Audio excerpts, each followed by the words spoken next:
Kid, did you forget? The party was canceled to avoid a potential police raid. Your friend should already know that. No fucking way! Is he even You human? think you're doing?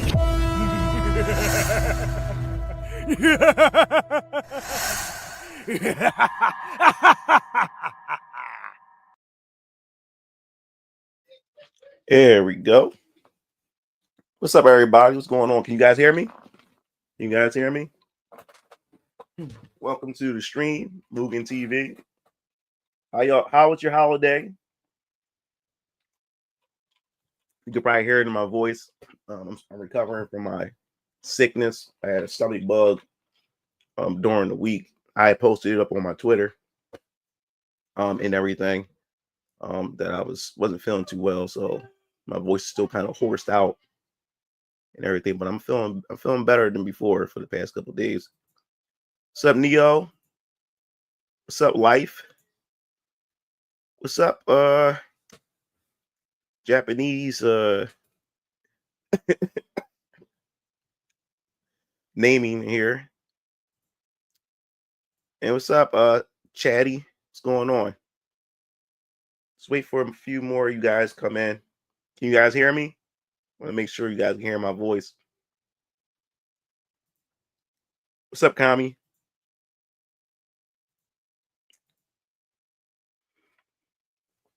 What's up, Mustafa? Good.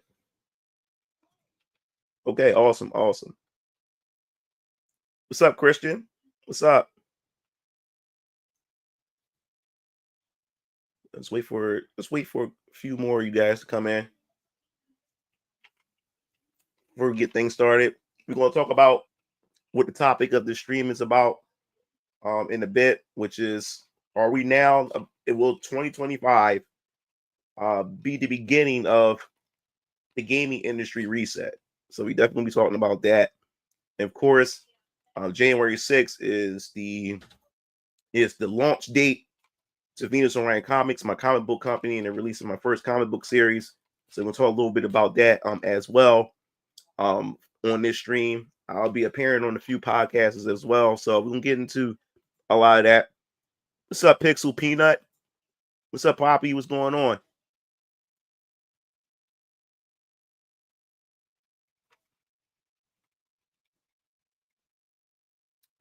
All right, let's see. Just wait a little bit. Just wait another minute.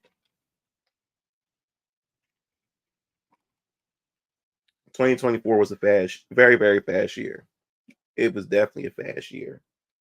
Went by so fast in the blink of an eye. Accomplished so many things this year. And I'm definitely looking forward to 2025. I'm ready for 2025. I don't know what awaits me in 2025. It's kind of scary at the same time, but bring it on. You know what I'm saying? Just bring it on. So that's I'm excited about that. Yeah, and that too. Okay, so all right, so it's about like 38 of us so far. All right, we can get started. All right, so you know what I mean, and before we begin anything in our topics and stuff, we always got to do my plugins. So let's begin with my Striking Keys. It's my brothers and I t-shirt company. Like I said, we're stationed and we're based in Philadelphia, PA. We have a studio there where we make all of our content, all of our merchandise and everything. Like I said, we do custom t-shirts, not just t-shirts. We also do sweatpants, hoodies, hats, beanies, swimsuits, halter tops, leggings. We do it all. Nylon bags, tumblers, mugs, mouse pads, wallets. We do all kinds of custom designs. And as I said before,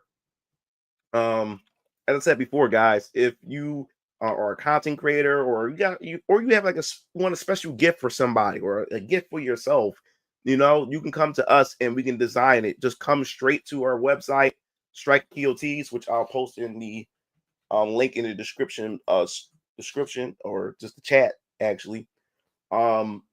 Just post it there. Then go to the website.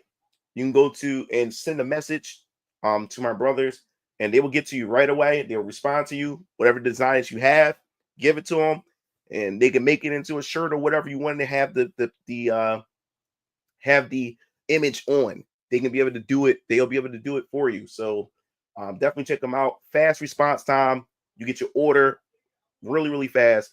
And not only that, if you live in the Philadelphia area or just live close enough, you can actually drive to the studio and pick up your items instead of waiting for us to ship it to you. If you don't live that far, you come by, and chances are you'll be able to meet all of us and everything. Or if you do live close enough, we'll even deliver it to you. So that's how that works. Definitely check out Strikingkots. As I said before, we make good, legit products. We do not play around at all. And as I said before, I'm always going to bring this up. Let me bring this back for you guys. I need to put that on my shortcut from now on too, so it'd be easier for me to do this for you guys. All right, let me bring it back here again. Show you guys that we don't play around when it comes to this. So that means I'm going to bring this back up. That's one thing I hear about StreamYard. I have to keep going through this every time in order to get sound. All right, so we'll go back to this for a lot of you guys to Now, one thing about me is I love to support a local business, right, and this is is really exciting. With a nice audience size, who my brothers had sent the box to, a Strikingkots box to, and did an unboxing of the stuff that we sent to her and everything. So to show that our products are legit, customer satisfaction and everything. Really exciting package in the mail from Strikingkots. Now, one thing about me is I love to support a local business, and this one is based right out of Philadelphia. And when they said they wanted to send me a few things, I absolutely jumped at the opportunity. Like this Inuyasha crop top. A lot of people don't know, but Inuyasha is one of my first and favorite animes of all time. And this Captain America V-neck, which might be a hot take, but Captain America is my favorite Avenger. Look at how vibrant these t-shirts are, and my God, they are so soft. Oh my God, next in the box was this gorgeous black hat t-shirt. I have such a love affair with Felicia Hardy. I love her. I want to be her. I want to be with her. I am going to wear this t-shirt everywhere. I will be annoying about it. For the next item, I'm giving you guys a little hint before I show you, but it is a Sailor Mars t-shirt. Sailor Mars was my favorite Sailor Scout growing up. She was and continues to be the epitome of cool. No one can tell me otherwise. Getting to the last couple things in the box, one of them was this awesome Sora drawstring bag. I can imagine using this for cons, to the gym. Fun fact, Kingdom Hearts 2 was the first video game I played by myself, so I will always have a soft spot for Kingdom Hearts. Now, the last thing in the box was another box. You guys know those mystery bags and boxes you can get from the store, and you're always wondering who's buying them? It's me. I'm buying them. I love not knowing what I'm going to get inside. I was so excited to see that it was a Black Cat tumbler. I cannot wait to show off my favorite girl. Thank you, Strikingkots, for sending me this awesome box. I will link their website in my bio. They are a local business based out of Philadelphia. They have so many awesome designs on their website, including some of the ones they sent me. Use code Jamie Bear at checkout if you're looking for gifts. The holidays are just around the corner, so don't wait too long. Hey, y'all. Really exciting package. That's what we have for Strikingkots. Like I said before, definitely go check them out. And let me go answer some. I know somebody sent me a question. Hold up. Oh, okay. Let me see. All right, let me go back to my tab again. Wish there was a better way to do this. Okay. All right, let's go back. All right, let me go check the comments real quick. What's up, Jalen? So the last 4 years have been actual torture. I'm jaded, like a bare belly, middle-aged white dude from the South. Looking forward to Venus and Rank Comics 2025. Appreciate it. You know the question is international shipping available? Yeah, we're doing international, but the international shipping ain't nothing I can do to try to reduce that at all. So it's going to be pretty expensive. Depending on what items you get, the international shipping. So international shipping is going to be a bit higher than domestic shipping. So I'm just letting you know right now, Chatty. Now, as I get bigger and I become a known company and stuff, maybe I can probably try to get deals to lower it. But other than that, the shipping thing is what I think out of this whole thing and me doing this Kickstarter stuff is the shipping. Trying to find the best prices where I can try to get it cheap or try to get the best deals to have it low. and it's not easy at all. But yeah, I'm doing international. I'm gonna be shipping international, but it's not going to be, that shipping is not going to be cheap. So Mars rocks. What's up, the Ellis? All right, so back to so yes, so the Strikingkots. Make sure to check out my brothers. Like I said, the graphic designs are custom designs. They're made by my brothers. So you won't be able to find these designs anywhere else. You won't. You won't be able to find them on Amazon. You won't be able to find them on eBay or any of the or any other places that sells t-shirts and apparel and stuff. You won't be able to find it. It's one of a kind. The only way you be able to get these type of designs is on our website, Strikingkots. And then next year, 2025, there will be a VS Orion comic store that's going to be opened up on Strikingkots, so you'll be able to get merchandise and stuff from the merch store for VS Orion Comics until my website for VS Orion Comics is actually finished and complete. And my website will probably happen sometime in 2025. I'm making a big announcement about that. I'm working on a website, but for now, a lot of the merch and stuff.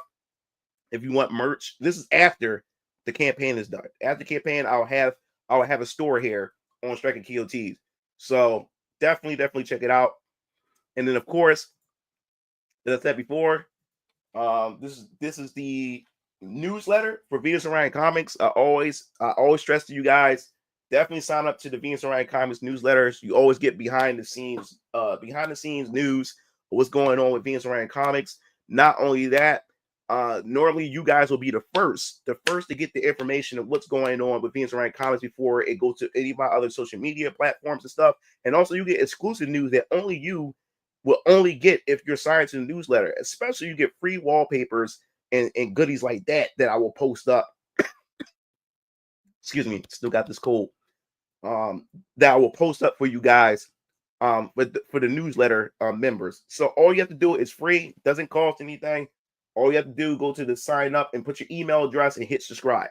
And it goes into my email database, and I have the collection of emails. We about 100. We got a bunch of, I think we got about 100 people, over 100 people now. That's part of the newsletter for VS Orion Comics, which is really good. I really appreciate that. Definitely appreciate that. Thank you guys. And also, when you scroll down, there's the links to all my social media platforms. But like I said before, I'll post the link to the newsletter. I'll post a link to the newsletter, and I'll post a link to the VS Orion Comics YouTube channel as well for you guys. The VS Orion Comics YouTube channel, it's not much on it yet because we haven't went live yet. It's just but when we do go live, VS Orion Comics channel will definitely be more active and everything, because I have a bunch of content to be able to share with you guys, give you updates of what's going on. Talk about the campaigns and everything like that, the pre-orders, keep everybody up to date with fulfillment and stuff like that. So you definitely will get some cool stuff out of that, even when it comes to lore with characters and everything. So it's gonna be pretty cool once we actually go live for VS Orion Comics and everything. And also, the reason why I say subscribe to the newsletter as well is because, as I said before, when it comes to the campaign, the pre-order campaign, January 6th of 2025, the pre-order campaign will definitely have limited items, and we'll talk about that in a second before we actually get into the topics of today's stream. As I said before, I'm always going to repeat this once again. This is the comic right here. VK is, as I said before, is the first comic that's releasing in my VS Orion Comics shared universe. This kicks off the universe. This is part of phase 1, which is called the Foundation. There's 8 comic book series that's within the Foundation that starts all phase 1. VK is one of the series that starts it all off. So, as I said before, if you want to see more VS Orion Comics, or you want to see the success of VS Orion Comics, you have to come out and support VK. VK is what kicks everything off. This is the comic series that was conceptualized first before anything else came to be when it came to VS Orion Comics in general. So this will kick everything off. This is the first arc. There's 4, as I said before, there's 4 variant covers. There's 4 variant covers. When it comes to this, as I said before, this is cover A, the base cover. This is also $15. It's also digital. Digital standalone digital by itself, if you don't want physical, is $5 for digital. It's $5 for digital. But if you want physical, cover A is $15. And if you get the physical, you get digital for free. So that's the perk to this. If you buy this, you want to get a digital that comes with it. And each cover is based on its rarity in the price. So $15 for the base, get digital. This is cover B. This is cover B right here. This is $20. As I said before, when it comes to the campaign, there's limited items. Limited items will be available. Once those items are going, that's it. Same thing with cover B. Cover B is only going to be 250. There's only going to be 250 prints of cover B. This is $20, and you get the digital for with this as well. Only 250 prints. After those 250, at the 250 filled up, that's it. No more cover B. And this is also exclusive. These covers are exclusive to the campaign. Once this campaign is done, that's it. You will never be able to get these covers again.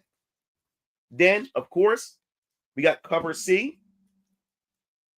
And it's only 150 of these. And the price for this is $25.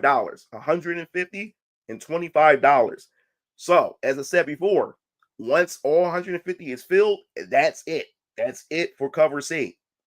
And then last but not least, for cover D, excuse me, $30, and it's only 100 copies of this. It's only 100. It's only 100 copies for this. And this is a series. This is a series. All of VK will have a series like this. It's like a manga drawing series. Every cover D will have this type of style. And the reason for this is when you open it, excuse me, it makes a full page and it tells a story. And the whole point of this is it pretty much foreshadows future events, or sometimes it may foreshadow things that may happen in the issue itself, the chapter itself, and everything. So yes, this is cover D. $30. There's only gonna be 100 copies of these. So after that is done, it's done. You won't be able to get these copies anymore. And this is the inside. Like I said, it has an anime type of style to it and everything. So to show you guys, I'm not playing around when it comes to that. Excuse me, guys. Still trying to recover from this sickness. But yes, this is, oops, turned it the wrong way. So yes, cover D is a style or a series. So you can only imagine if you can collecting these. This is cover D. This will always be what cover D is about, the theme. So try your best to try to collect as many of these as possible. And also, cover B is a series too. So what I mean by that, the face portrait. Every cover B will be like a face portrait of different characters. So those of you may be into this, you'll be able to get this as a collection as well. And of course, there will be tiers where you can get all 4 covers if you want to.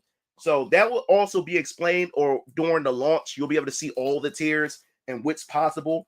And yes, I will be doing signings, which I'll explain that in a second. I will be doing signings of the books as well. So if you want a signing version of cover A, this will be 20. The signed version will be $20. The signed version of this will be 25. The signed version of this will be 30, and then 35 for the signed version of this. And those are limited to 100. There's only going to be a limited amount of signed versions. No, well, actually, it'll be 100 available for signed of this cover. There will be 75 available for signed. It'll be 50 available for signed for cover C, and it'll be 25 available signed for cover D.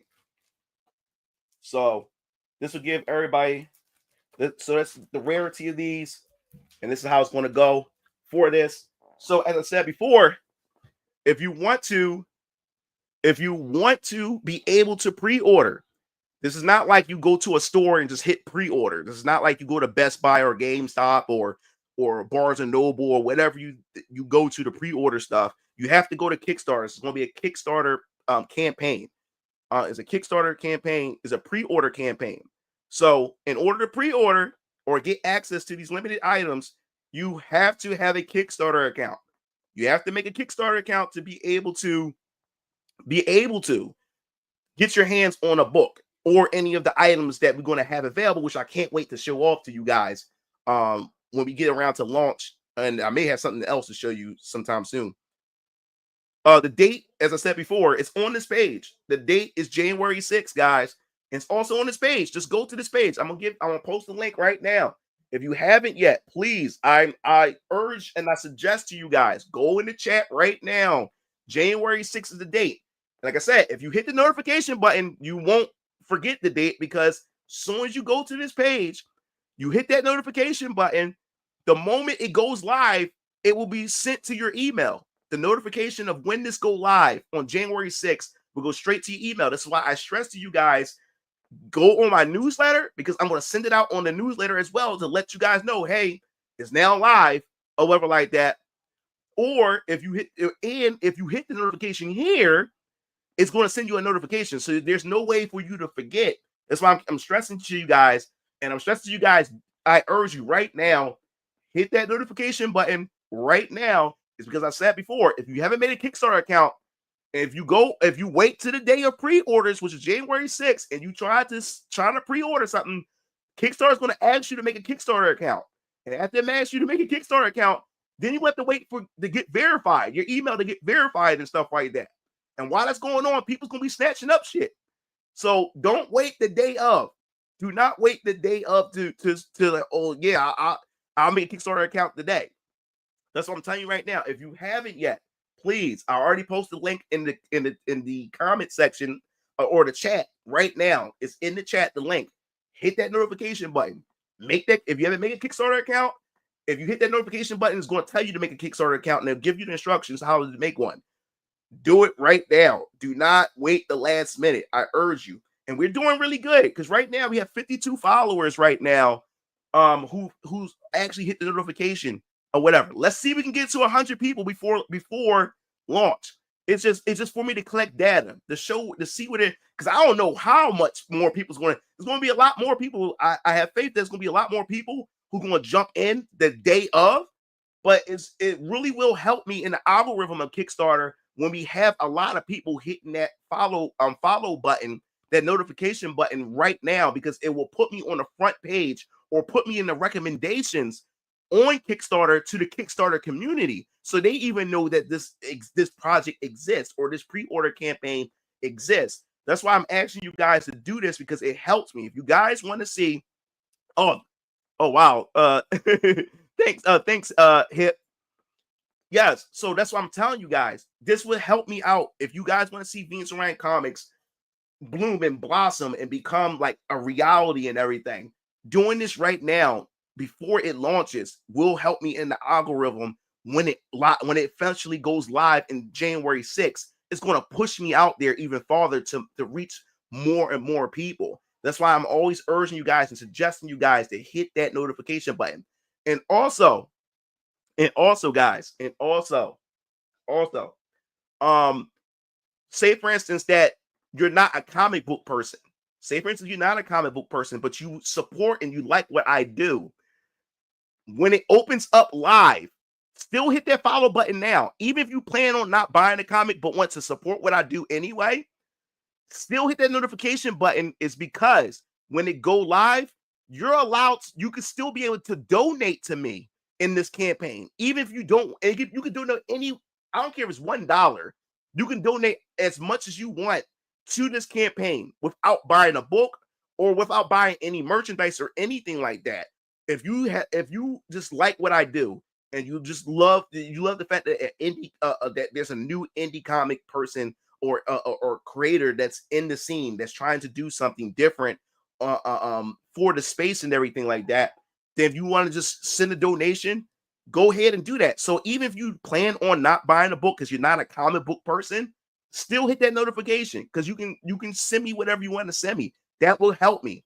And also, as I said before, the money that you put down for pre-orders will help cover the cost for printing, because I still got to print the book. The book is done, but I still got to print copies to you guys. So that's what it covers. The money that comes in will cover the printing. So if there's 1,000 you guys who end up getting books, it'll be able to cover 1,000 books for me to print off and stuff like that.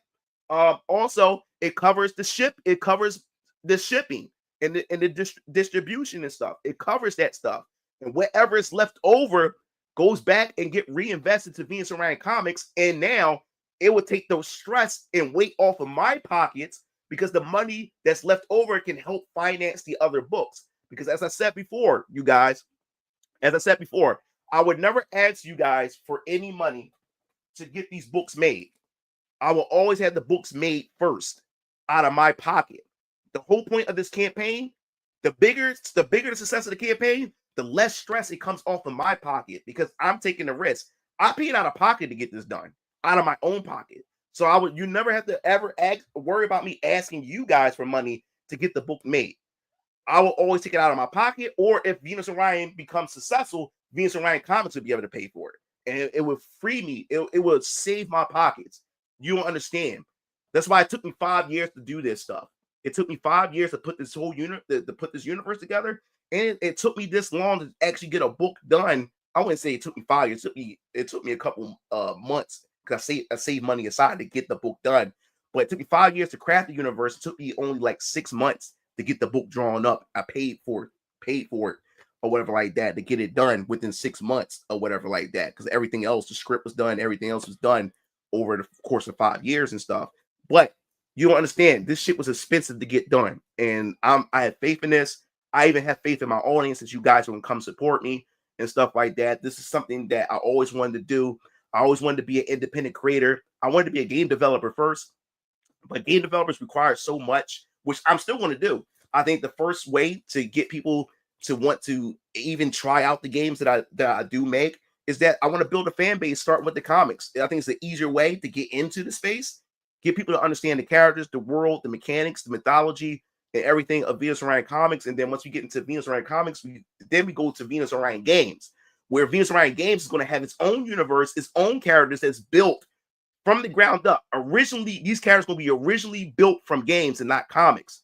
When Venus and Ryan Comics have video games, it's just video games of these characters and stuff. But there will be a Venus and Ryan Games universe with totally different characters, totally different everything. So you want to see where we'll go with this eventually. And then once we get into video games, we can get into animation, like a full animation studio, and start making this shit into anime and all kinds of other stuff that I plan on doing. But we have to start somewhere, and I think the comics is easier to get into, to get people to understand, know the characters, build a fan base, and things like that.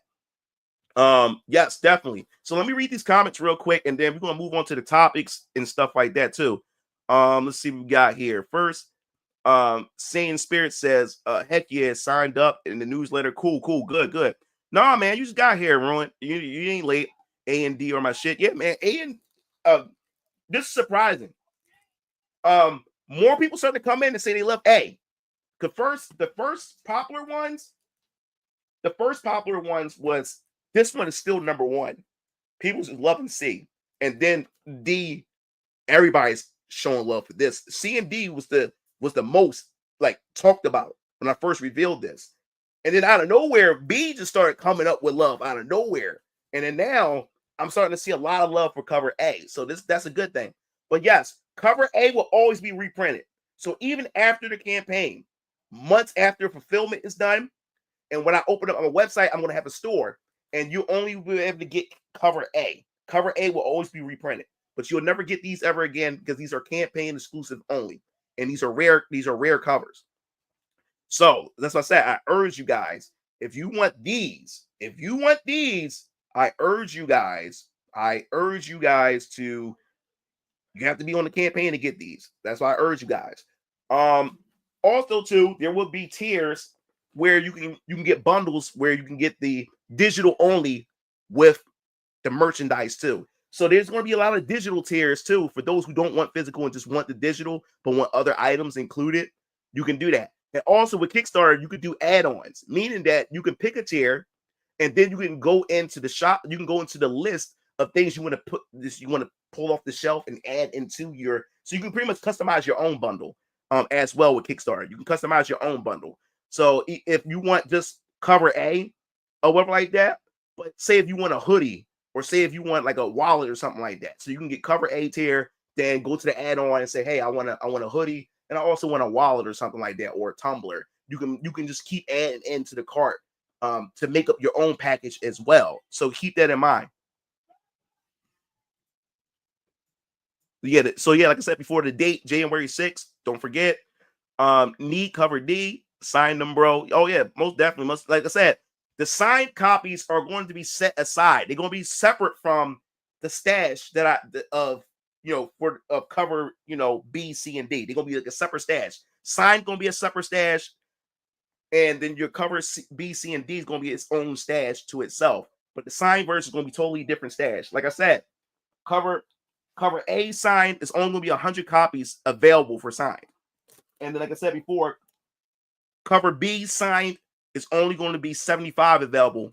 So, and then, like I said, cover C signed is only going to be 50 available. And then, like I said before, cover D signed is only going to be 25 available. So that's how we're going to do it from there, or whatever like that. But like I said, do not miss out on this. Do not wait the last minute to sign up. Do not wait the last minute. Do not. It's the campaign's only going to last for January 6th to February 10th. That's how long the campaign is going to run. So you got all the way into the 10th. But like I said, don't wait at the last minute, because you may miss out on a lot of things and stuff like that. Also, there will be a late pledges backers, meaning that even after it closes, I want to give you a week time span, like a late, so you can. So even after it closes February 10th, I'm going to give people a week to still come in and back, even after the 10th, for a week. But because the Kickstarter got a system to where it adds late fees. So if cover A is 15, because of Kickstarter sets the late fees. I don't set the late fees. So instead of this being 15, it ends up being $20. So it's a $5 late fee for a lot of the products, for a lot of the books and the merchandise and stuff like that Kickstarter added for late fees and stuff like that. So even then, you can come late, but there will be late fees and stuff. So keep that in mind as well when it comes to that. So here there's also a goal. There's some goals that I want to do. But one of the major goals that I want to hit, one of my major goals, I would love to hit 100,000. If not, I want to hit more than 100,000. But if I hit 100,000, the goal for 100,000 is I'm going to do a full 1 minute and 30-second fully animated and voiced trailer to Arc 1 of VK. VK Arc 1 will get a fully animated. We're going to have storyboards and everything. It's going to be well put together. 1 minute and 37-second or 30 seconds Arc 1 trailer of VK. If we hit 100, I told you animation is expensive, but 100,000 would definitely help with that, and there'll still be able to be a lot of money left over for me to put and reinvest in Venus Ryan Comics to get other books done. So at 100,000, if we reach 100,000, I will be able to produce with my artists a fully animated and voiced trailer of Arc 1 of VK. And as I said before, when it comes to VK, with this campaign, this is chapter 1. Now, some people get confused when I say chapter 1. Chapter 1 is actually issue 1. Like, I'm calling it chapter. Yes, chapter 1 is issue 1. So, and every arc in my universe is going to be 10 chapters for every arc. So there's going to be 10 issues per arc. So this is the first arc. So think of the first arc as season 1. So season 1 of VK, 10 chapters, 10 issues. So yes. So the name of this arc is called Shadows of Ascension. And you're going to find out why it's called Shadows of Ascension as you start reading through it. But this is chapter 1. The first chapter is only 32 pages because that's what my pockets were able to afford or whatever. But because of this campaign, I definitely know it's going to be successful and it's going to help with the other books. Chapter 2 is going to be much longer. I'm thinking that chapter 2 may end up being 52 pages. Max is going to be 62 pages. So chapter 2 is going to be a beefier book compared to the first book. And the first book focuses on the first brother, which is Hezekiah Draven. Young Wrath is going to focus on his character in this. And you're going to find out why the brothers in Varian is not in this issue. You're going to find out why. There's a reason why. Let's just say that Hezekiah is bumping heads with Varian, and Young Wrath is pretty much going off doing his own thing when he's not supposed to.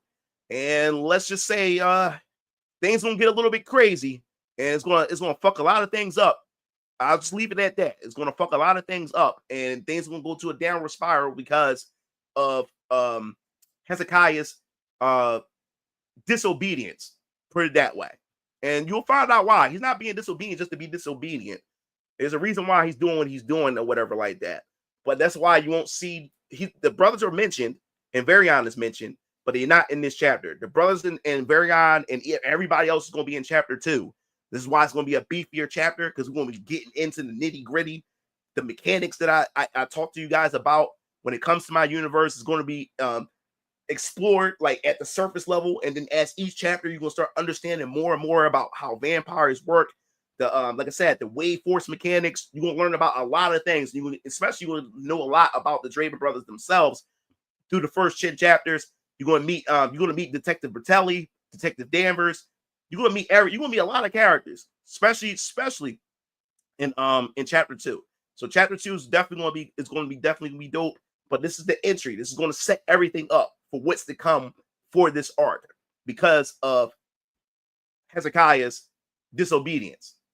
So I can't wait for I cannot wait for you guys to delve into this. Like I said, I have written plenty of scripts. I have written like 8 scripts for chapter 1, and this script that I shared it with other people that I trust, they said this was the better script. I think it was more so because a lot of people said, "Damn, how you going to end it? How you going to end this chapter like this?" Like, I gotta find out like what's going to happen in chapter 2 because it's fucked up. How I ended the first chapter, so it kind of like pulled everybody in and wanting to know how if this is going to get resolved or what more how it's going to spiral even farther because of what happened at the end of chapter 1. So once I got that response from a lot of people who read it, and then people who don't read comics, when they read it, like, oh shit, like, damn, well, like, why you do that? Fucked up. So that when I seen that reaction, even my artist said, oh damn, even as she's drawing it, she's like, this damn, like, really? I say, yeah, like. So yes, so chapter 1 is 32 pages. It's 28 pages of story. It's 32 pages, but it's 28 pages of story. It's going to be well worth the read for you guys. And like I said, it's not a typical vampire hunter story. My vampires are much different than like you would see in Blade and stuff like that. These vampires, they're transformations. They got, like I said, we have the wave force mechanics. So they have power. They have wave pressure and stuff that certain people, if they're high conscious humans, they can be able to sense that pressure while others can't sense it. And then there's different hierarchies or different types of vampires, and based on those types they have certain type of abilities and things that they can do. And even with vampire hunters, there's different type of vampire hunters with different unique abilities and stuff. So this is not your typical slashing vampires and I got a cross, or I'm throwing some holy silver and holy water on them stuff. No, these aren't your typical vampires. These aren't your typical vampire hunters. There's a whole lot more to them and stuff like that. So I can't wait. Can't wait for you guys to read this, and I can't wait to get your responses when we do I'm gonna do a podcast once we go live with V's Orion Comics. We're gonna be doing a podcast. Once everybody get their hands on the chapter and stuff, we're gonna do a non-spoiler podcast, and then we're gonna do a spoiler podcast about the chapters. I definitely hear your thoughts on it and stuff. He said a vampire killer RPG can work and would make it hack and slash similar to Devil May Cry. I was thinking that if I was, because I'm not really an action guy. If I will do action, it'd be like this would be like VK would be like an action RPG or whatever like that. I would more so do like an action RPG. Yeah, with some Devil May Cry, but it got a lot more RPG elements and stuff in it. If I was to do like make this a game, I think an action RPG. Now, when I do video game versions of my comic series is still canon to the comics. And what do I mean by that?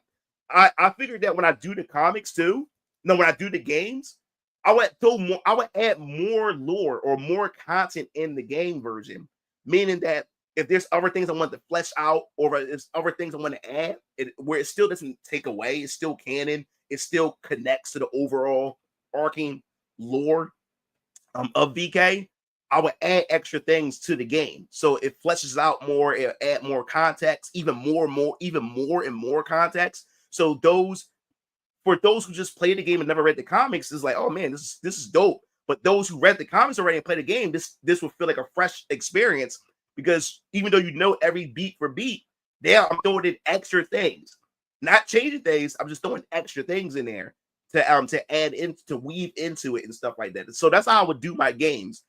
You know, when I go from comics to games of my stuff.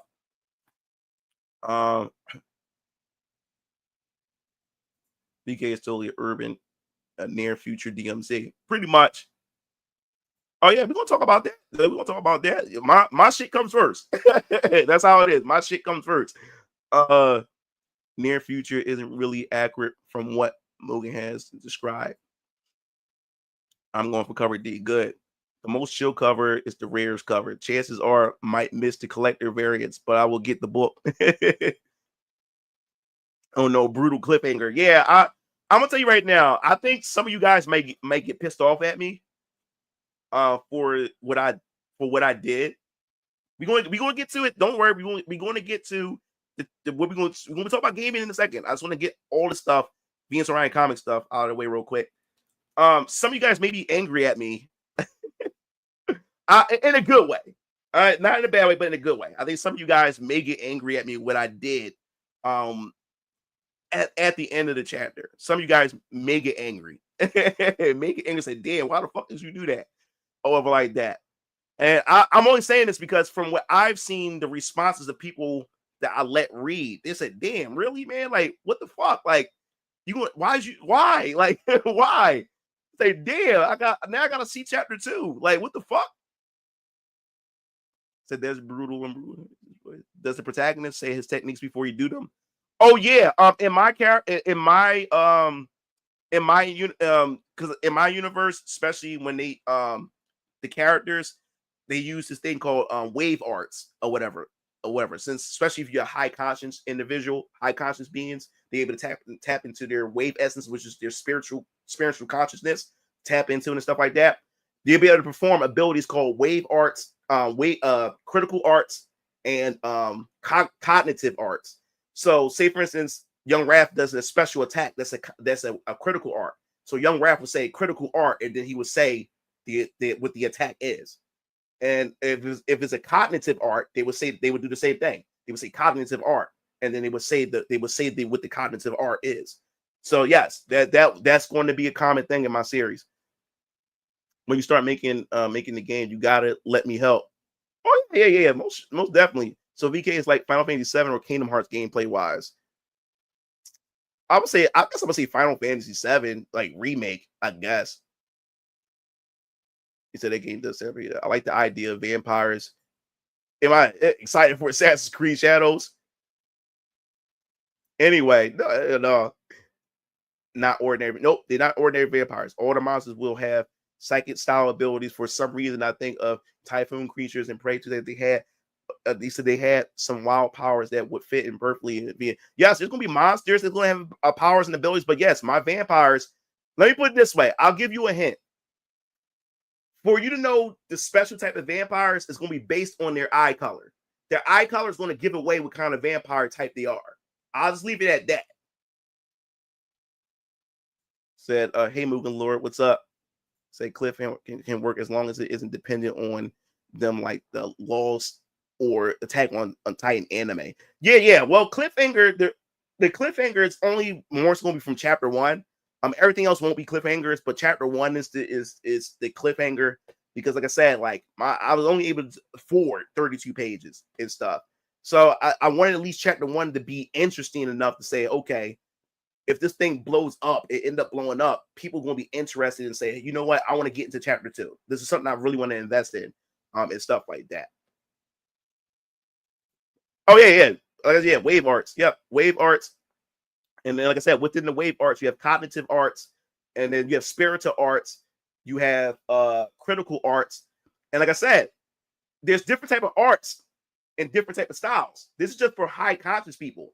Like I said, when you have the Jade Enchantress, she have Bijou arts. Like I said, it's all kinds of arts. It's gonna be a variety of different arts and stuff like that. But this is just the bait. This is the we just step in. We just scratching the surface to all this. But the ones you're going to be more familiar with, more familiar with at first will be critical arts and cognitive arts. And when these people use critical arts and they use cognitive arts, that's also a signifier that lets you know that these are high conscience individuals. That means they're able to tap into their wave essence, which is their soul consciousness. They're able to tap into that. So anytime a person yells out critical art or yells out cognitive arts, you know that they're a gifted individual. All right. So yes. All right. So to talk about what's going on within the gaming industry right now, if you guys don't know, I did a video. I uploaded a video today. I recorded it over the Christmas holiday, but I pre-recorded it the Christmas holiday, but it's up today. Where I guess we could go to it. To the 1 second, guys. So pretty much I had AAA gaming collapse, reset on its way. And the reason why I want to talk about this is because this was something that I covered. This is something that I've always been talking about. I've always been talking about this. But what's so funny about it is that IGN themselves, since November, these guys, which I'll bring up. And what I find funny is it's been since November that these guys said this. And IGN of all people, the blockbuster games bubble has burst. Now, I've been talking about on this channel that I've been asking you guys time and time again, are we about to experience a gaming reset? Are we? I asked you guys this. Are we going to experience a gaming reset? Or is things going to get worse and worse and worse and nothing's going to change? It's going to just get bad from here on out. And a lot of you guys would say it was hopeful. Like, I hope we do, you know? And then there's a portion of you guys, you said, what do you mean? So what do I mean by gaming reset? Gaming reset means the industry itself. We had a gaming reset years ago when the American gaming market crashed, and Japan did fine. They survived it. I think Europe did too. But America, the West, like America, just got destroyed, and we had pretty much like a reset. You said they're going to have to change if they don't want to go totally broke. Oh yeah, the AAA gaming industry is totally fucked. I think it all went downhill when everyone started trying to make their games photorealistic. This now are way worse than just being visually boring. It's not just gaming, it's movies, it's television, comic books, music. Yeah, I definitely agree, guys. I asked you guys this, and a lot of you guys were saying, I hope this is the case. And exactly, yep, exactly. And then there was another portion of you guys saying that you don't think it's going to happen. You guys think it's going to just get worse. Nothing's going to heal, nothing's going to change. So we had doomers too, who just don't believe nothing's going to change. And here it is. We have journalists that we hate. Now, all of a sudden, they're even admitting it. And these are the same journalists that's been defending this trash for years. For almost a decade, they've been defending this trash. So why? What's causing this burst? Why is it getting bad? And why will we eventually, or are we stepping in? Will 2025 mark the beginning of this reset? So I'm saying this is because so far in 2024, we've been seeing a bunch of we've been seeing a bunch of studios shut down. Not just studios, we've been seeing a shit ton of layoffs. Now, We only been seeing it from more so the West, because Japanese studios are doing pretty good, actually. If you think about it, Nintendo is hiring more people. They're not firing and laying off people. Nintendo is totally fine. But why is that? What is Nintendo doing that the West and a lot of these other studios aren't doing? And you have to ask yourself that. Capcom is doing pretty good for itself. I believe Capcom haven't laid nobody off. I could be wrong. Let me know in the comment section. Let me know in the comment section below. Let me know in the comment section on the chat if I'm wrong or not. I'm not sure. I'm just saying it because I had the time to look it up. But I don't think that Capcom laid anybody off. I think, in fact, they're hiring more people. So you have Japanese studios doing fine. They're doing fine doing all this, but it seems like the Western type of stuff is feeling the brunt, feeling the blow of all this. So what's causing this? What's causing this bubble to burst? Well, we're going to talk about a lot of this. Even though I covered some of this in the video, I think talking about it live, I think it's even more fun because now I can talk to you guys live. Rocky says Japanese, Chinese, and Korean studios are based. He said the current woke stuff is already declining. I agree. Capcom is doing well, but their top talent are leaving to make new studios. And that's what I want to talk about. That's another thing I want to talk about. In the Japanese side, you have a lot of top talent leaving these studios, creating their own studios. Also in the West, because you got to think about it, Rocksteady, that made the Batman Arkham series, the founders and the CEOs, they left, and now they started their own studio, and a lot of the Rocksteady's talent left with them. This is why Suicide Squad is ass. We also have some of the CD Projekt Red teams. Some of them, some of the best people from CD Projekt Red left. So this is what we're experiencing right now. Because I'm gonna tell you this. I don't totally believe that a lot of these Western studios believe in this DEI, this woke bullshit. And let's not even talk about woke shit. They don't like the management of what's going on and how corporate it has become and the direction that the gaming industry is going. And the fact is that they can't be as creative as they want to be because now the executives are the new customers. It's not the gamers, it's the executives that they must please to, right? So this is why you're starting to see a lot of the talent leave Western studios and even Japanese studios and starting their own studios. Like even Platinum Games. What's his name? Hideki Kamiya? That's his name? If I got it right. One of the guys, the CEO or one of the original people from Platinum Games, Japanese studio, has left and started Clover Studios, I believe. Clover Studios. Left and started Clover Studios, and a lot of the talent from Platinum Games went with him. Why is that? What is going on? Now, so now that you see this, look at the current state of the Western studios. You got talent leaving and recreating new studios and taking the talent with them. Now we have to address the budgets. These budgets. We have to address the budgets of these games. And we talked about this before, and I even talked about this in the video.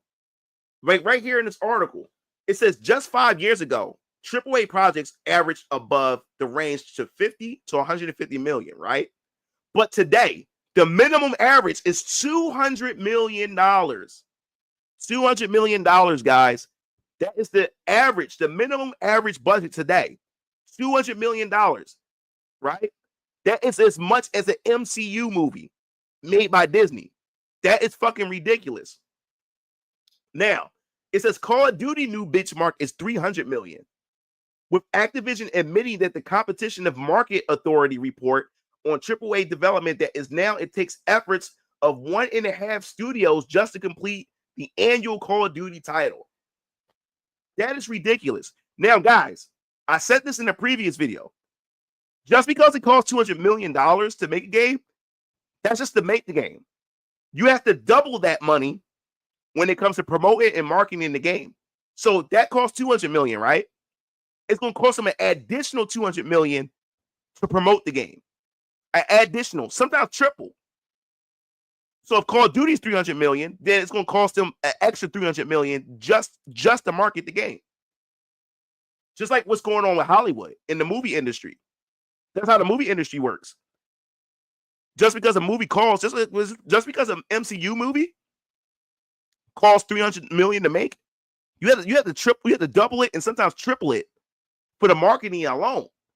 So just because a Marvel movie made $1 billion, yeah, they made a profit, but how much of a profit? After you have to pay the studio, you have to pay all these other people. How much do they actually get left after making $1 billion something off of a Marvel film? Now imagine that same shit with the gaming industry. So y'all, IGN being ones to say this is actually crazy. Yeah, they could be just yapping for attention, but still, if their woke asses can see the writing on the wall, things maybe really change. Yeah, we about to experience a change, guys. I know there's a lot of doomers. There is a lot of doomers here, but I really think they're about to experience a change. Society and everything. So a perfect example of this is the developers of Exodus, X Mass Effect devs. Exactly. I forgot all about that. Thanks for bringing it up. It'll fade quick. Conspiracy territory. Did you hear about the one that says BlackRock gives money to these companies in support? Would love to hear your opinion. Yeah, I talked about that. I got a whole video on that actually. I don't want to get too deep into it over here because I talked about it time and time again. You can check out. I did a whole video talking about BlackRock and the ESG. I did a whole video. I think it's on my Sweet Baby Inc. video. I'll probably post it in the link in the chat itself when I find the video. But I talked about all this stuff. Like everybody knows this stuff. We cover all this. We cover this all the time. But yeah, it's not a conspiracy. It's true. DEI hates all people. They calm everything, but keep down. They'll hate all people. The market will correct itself. We have capitalism. Yes, we do. Let capitalism do its job. Not one game on Earth is worth 200 million. He said, "What happened to Kamiya is the same thing." Mikami, yeah, where they made their own studios. Said studio is bought by hire lots of Western influence employees. Said employees alt the original creators, spending money just because they got it. Yeah. So if they don't actually care about the DI stuff like they say they do, then they have to be money laundering, dude. I think it's a combination of both money laundering and pushing this ideology. See, the thing is, when you only worry about ideology, money doesn't matter. They don't care about losing money because the people at the top, the people at the top got the money. So for them, money doesn't matter. The ideology is what matters. They want to have influence. Influence is more powerful than money. You get what I'm saying? So I think the usual math is marketing 30-50 of the budget. The blame is on Anita Sarkeesian, Zoe Quinn, Brianna Wu, the Mary Kinney's. The list endless. Blame them. It's their fault. They're not going to get away with the karma and everything. Then said studio are closed down soon after. Cynic I am.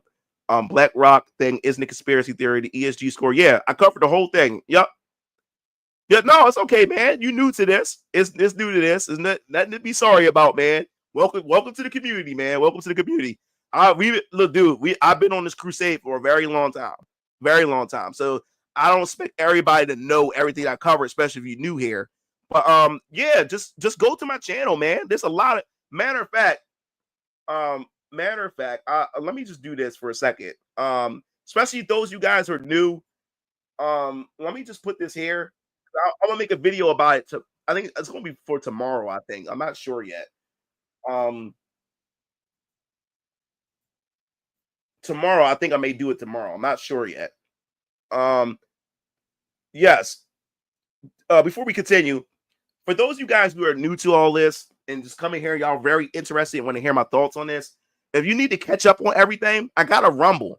I've been had Rumble, but a lot of people wasn't going to it years ago.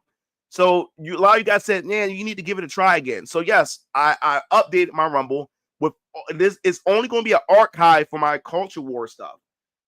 And so I'll be uploading 2 places. I'll be uploading on YouTube, and when I upload culture war content on my YouTube channel, and it will also go on my Rumble the same day.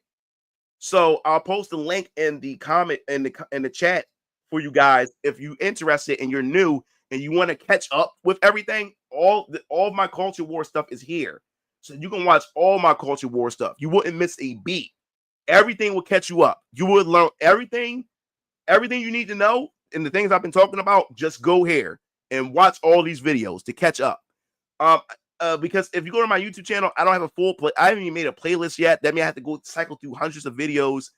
And because, like I said, on my YouTube channel, I'm covering gaming. I talk about games and stuff like that as well, and everything. And I have a mixture with Culture War stuff in there. So you have to cycle through all that stuff to find the things you want to see. I haven't made a playlist yet because I have to go through all that stuff just to make a playlist for this stuff.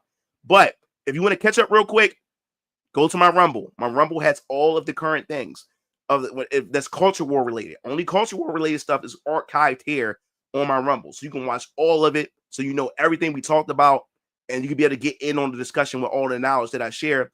And what I like about this too is that a lot of you guys wasn't even aware of any of this shit was going on, but you suspected that something wasn't right.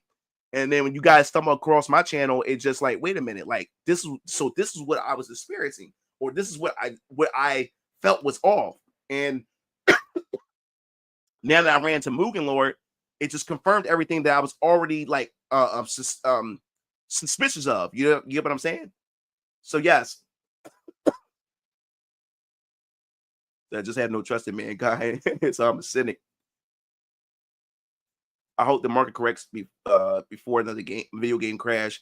I think we just need a crash. Let it crash, man. Let the market rebuild itself. Let's start over. I don't know. I can't remember who said this or where I heard it, but some creators I heard said he expects many in charge of these studios to double down, particularly in the wake of Trump winning. I don't think I don't think so, because this is why I learned. I think since Trump won, there's gonna be a lot of people, because you gotta understand, there's a lot of Trump supporters out there, and these kind of Trump supporters kind of make me mad. It's because now it's safe to come out to show that you're a Trump supporter. Like, there's a lot of people who lost their jobs simply because they were Trump supporters. There's a lot of people who got banned off of social media simply because they were Trump supporters. There's a lot of people who family members didn't want to associate themselves with these people because they were Trump supporters. So now you have all these people out of nowhere who are magically Trump supporters and everything. And it ticks me off, but it's also a good thing, meaning that a lot of this cancel culture and a lot of this bullshit that the left, like the radical left, was pushing, now it's going to slow down. And now it's going to definitely slow down, because now their side ain't as loud anymore, because now you have more people on this side who is safe enough to be vocal about their beliefs and their opinions now. So doubling down is only going to hurt them, because you're going to have more people coming out expressing that, hey, I am a conservative, or hey, I am a Trump supporter, and things like that. So now they're going to be surrounded by Trump supporters, or they're going to be surrounded by people who was never for this shit, but now they feel comfortable enough to come out because Trump won, and now they can feel comfortable to say, hey, I was never for this shit. So them doubling down on it is going to actually fuck them over. Like, they can double down all they want. It's going to just shut down their studios because people don't want this shit. Heath Ledger's Joker. It's not about the money. It's about making a statement. Yes, when it comes about pushing the narrative, when it comes about spreading the woke mind virus, it's not about the money, because the people that's pushing this got the money. They don't need the money. They just want to have influence and power over people. The problem is that a lot of studios hire activists, and these activists hire their friends while kicking out the leadership score. Oh yeah. Get them likes up, people. Like, if you're here on the chat and the stream, hit the like button. That also helps this stream get more views and clicks and stuff like that too. It's like, yeah, a lot of people, yeah, and they let them hire them, because I think that's what CD Projekt Red did. They hired another activist, trans activists, and all this other type of bullshit. It doesn't work. This is the reason why. And I covered this in one of my other videos, where I said the reason why this wokeness had doubled down the most. It was during where they admitted it was during the George Floyd situation, where Black Lives Matter was very, very powerful. When Black Lives Matter came to rise, every studio was scared. Every studio didn't want to seem like they were racist. Every studio was scared because Black Lives Matter was taking no prisoners at all. And what did I say? I said Black Lives Matter was a scam. I said it was a lie. It's a scam. They robbing people, and they're making all this money, and they're funneling this money to the DOJ. They funneling all this money to the DOJ and shit like that. They funneling all of it, and they keeping the money to themselves and stuff. It's not going to the black communities. I said this. I got shit talked about. I was called a coon. I was called all kinds of shit. And many of you guys was also attacked. But then what happened? After George Floyd passed by for a couple years, no one talks about it no more. And lost all its power and influence. Because when Black Lives Matter is at the top, every studio is looking for a black person to hire. Not because of their talent. Not because of their talent. Because you got to understand, if you want to push wokeness and stuff, you have to find black people who's going to go along with the plan. Because if you're a black conservative, or if you're a black person with some goddamn fucking sense, they're not going to hire you. If you're a black person with merit, they're not going to hire you. Because if you're a person with merit, and you're a person that knows that wants to get the job done and cares about the art of gaming or film or whatever like that, you're going to fight back against that shit while working for them. You're going to fight against that shit. And you're going to be a problem to them. So you're not going to hire that type of black person. They're going to hire a black person who's like an activist. They're going to hire those type of black people.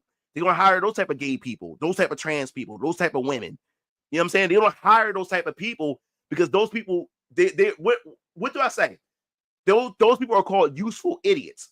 They are useful idiots. So a useful idiot is a person who doesn't know that they're falling for the system that the elites at the top wants to happen. See, the thing is, the elites can't come outright and just say, "Hey, this is what we're going to do. We're going to take your freedoms away." They can't do that. They can't do any of that. So what they do is they get useful idiots to do all the works and biddings for them. That's what they do. Now, here's a problem, though. Some of these useful idiots are hard to control, which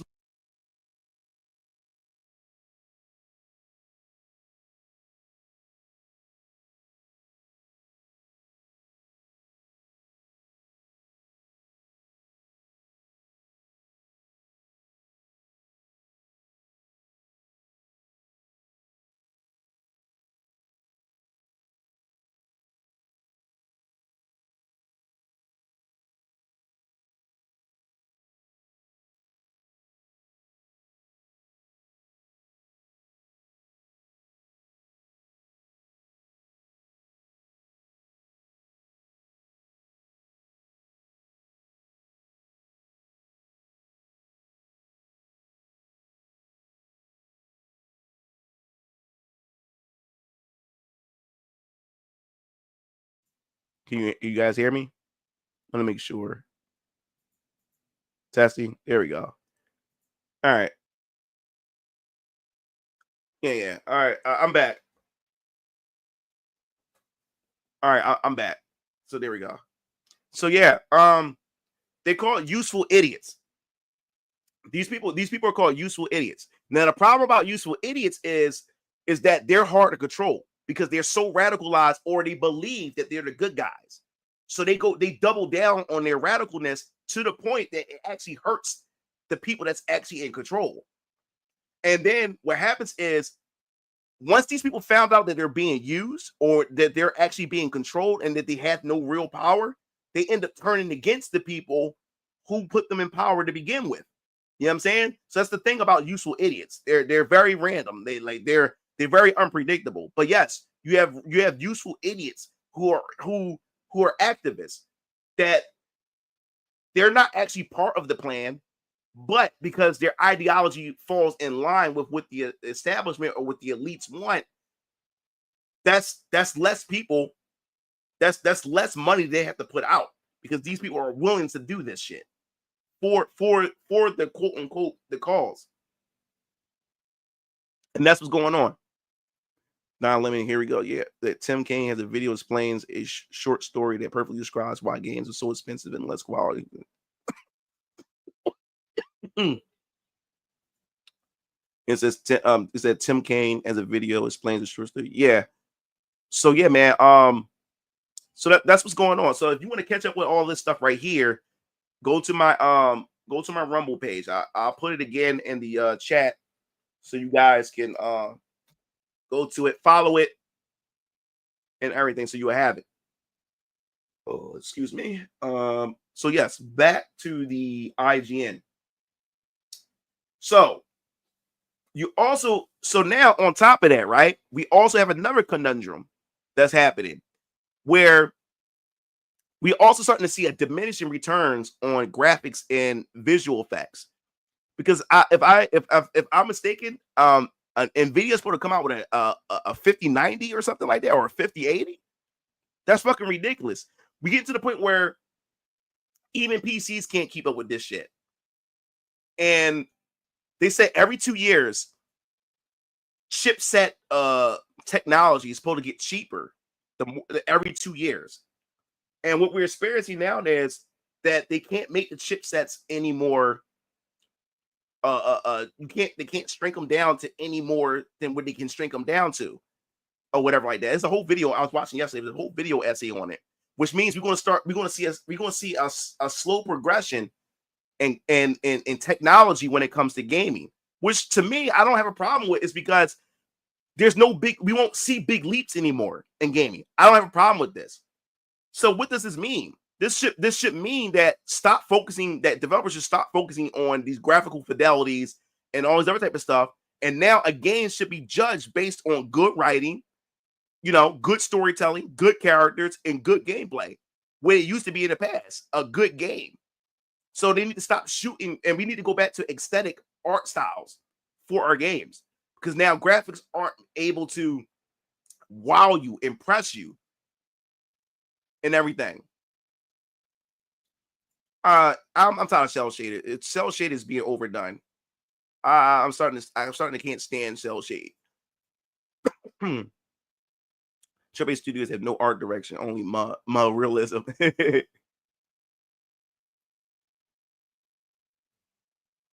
And yeah, so that's what they're experiencing right now. So you have these inflated budgets. Like I told you, Spider-Man, the Spider-Man game. I think Spider-Man 2, 200 million. That's just for the game, not the marketing or whatever like that. Think about Square Enix with Final Fantasy VII. Despite it selling millions of copies, it still didn't really meet expectations because of the budget. It's the fucking development budget. So that's okay. We haven't seen a genuine leap in graphics since I was a teen, bring on cartoon graphics. Yeah, so it is another thing in this article I really wanted to talk about here.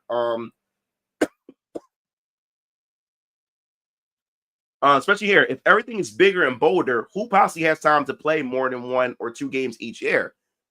I mentioned this before in my video. Just like I'm tired of open world games. Like everything's an open fucking world. Everything is. I don't mind semi-open world games. I don't even mind certain games to be linear in certain sense. As long as the storytelling is good, it gives me somewhat of a sense of some freedom and stuff like that, and good gameplay and stuff. But the problem is, a lot of these games require your fucking time, a lot of your time. And even today, I don't have much time today to play a lot of video games. I showed you my backlog already. I already showed you my backlog when it comes to my time. When it comes to if I don't buy a game today or tomorrow, I am good. I have years of backlogs, So I don't have time to put in hundreds of hours. And when I do put in hundreds of hours, I suffer for it because I had to sacrifice work and productivity just to get that 100 hours of gameplay in. You know what I'm saying? And that's the problem. I don't have time for that.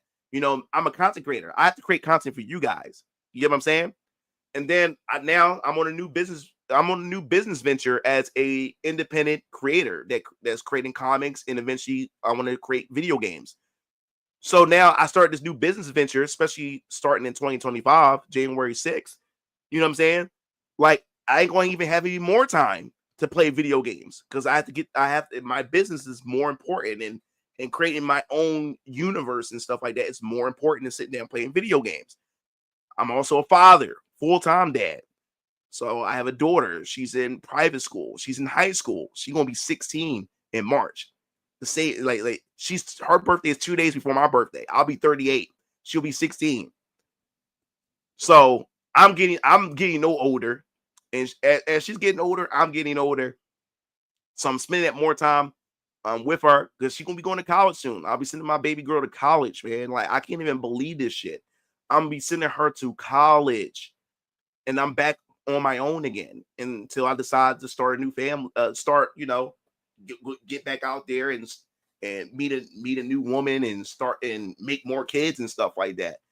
But I'm busy with that, being a full-time dad. You know what I'm saying? And then I'm a 3D hentai animator. 3D hentai animator. You know what I'm saying? So I have a whole community of over 15,000, 16,000 people that look forward to my 3D animations for the hentai side of things that I make money off of and stuff like that. You know what I'm saying? And now I'm trying to be a streamer on top of that. I want to stream more often for you guys and everything, to build a stream presence and everything. So where do I find time? Where do I find time to actually go to play games? Where I'm gonna have time to play these 100-hour games? Exactly. He said it doesn't help anyone to pretend the past was perfect and everything today is horrible. There's good and bad in every area, but we forget about all the garbage from the past. So I'm kind of over open worlds too, as long as the place space is fun and visually interesting with some freedom, it'll do just fine. Exactly. Yeah, I'm busy. I don't have time, dude. Like I want to play games so bad, but when you're this busy, I'm learning Blender, but I'm using TK17. It's built for hentai stuff or whatever, but I am learning Blender on the side. Mugalore hates things when it's straight to humping. His sister is 62. It's scary being a girl dad, huh, Muga? I wouldn't say it's scary being a girl dad. I'm having fun. Like because she's raised by me, and she's my daughter is raised by testosterone. There's a lot of her uncles, her grandfather, and then she has her dad. So there's a lot of things that I put into her, and a lot of things that she learned from us and her uncles and her grandfather and me. You know what I'm saying? That it made it much easier raising her. You know what I'm saying? And everything. I think being a girl dad and then having a daughter who's raised by nothing but men, I think they're a little bit more easier. Yes, she still has, her female, things that about her emotions and trying to understand her at times and stuff. Now that she's a teenager and she's starting to like, she liking boys and stuff like that, and wanting to go out and hang out with more of her friends and stuff like that. But the good thing about it is, since I instilled a lot of virtue and morals and integrity in her, I don't worry when she hangs out with her friends. I don't worry about those things because my daughter, I put into her and her grandfather, her uncles, like having a daughter that's raised by nothing but men. Her thing is, I don't want to disappoint my dad. I don't want to disappoint my grandfather. I know what my uncles expect of me as a young lady. So when she goes out and her friends, if she goes out and stuff like that, if her friends want to be whores, she know like, yo, I'm not going that direction. My dad would kill me. You know what I'm saying? Or my dad would punish me. All this other type of stuff. Same thing if I had a son. None of that would change. Matter of fact, I'll probably be more harder on my son because he has to be a man. He has to be prepared for life, for the world and stuff. Especially if he's going out there and want to raise a family of his own. He definitely got to be a man. You know what I'm saying? You want to have a family of your own that's going to look up to you. So it's not really as scary. And plus, I'm proud, man, when I'm with my daughter. Like I created something beautiful. I took part in the creation of something beautiful, man. And when I walk with my daughter, I just feel proud. And it's always people that walks up to me. And people think my daughter's my sister because people don't even think I'm her dad. Or whatever. My daughter's almost as tall. My daughter's gonna be taller than me because my baby mom was taller than me. but my daughter's gonna be taller than me. Oh, well, like that. But people think she's my sister and stuff like that. When they found out she's my daughter, their eyes wide. Oh my God, like you look so young and stuff like that. But man, you don't understand the amount of compliments that I get from people.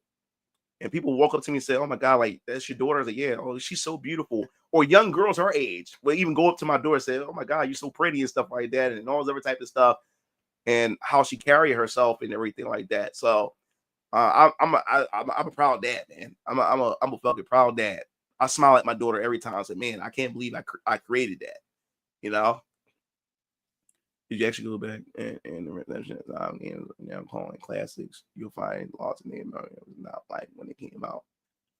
Yeah, you would do fine with the Lord because you're giving her the time and attention. People underestimate the impact of being there. Yes. Yeah, man. Yeah, I'm getting. That's it. My daughter, like when she talks about when she wants to talk about boys and stuff, she she has a hard time bringing it to me and stuff because your daughter talked to her dad about boys and stuff, and that's what she wished. Like, man, I wish my mom, really like gives it. Like if my mom was actually here and really gave a shit, you know what I'm saying? Like I would like to talk to my mom about this stuff, but her mom is not around, so that's how that goes. But yeah, to this point.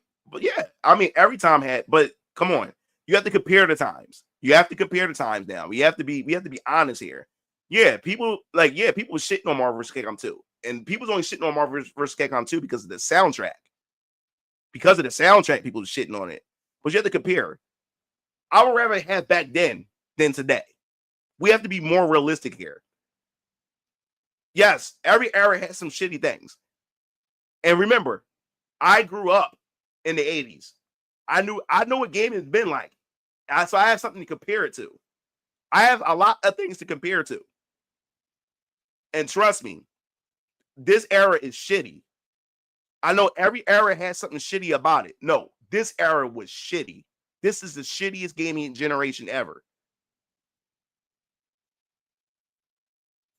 There's a false economy. You can't focus on graphics over gameplay and story. You can focus on all three with games like Deus Ex, Life, Doom. They all do it all.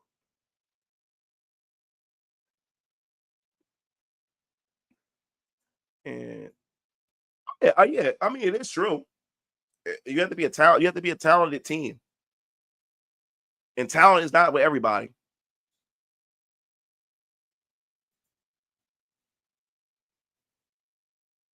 Nah, you back in the day, dude. Back in the day, everybody was shitting on the soundtrack from Marvel vs. Capcom 2. I was there.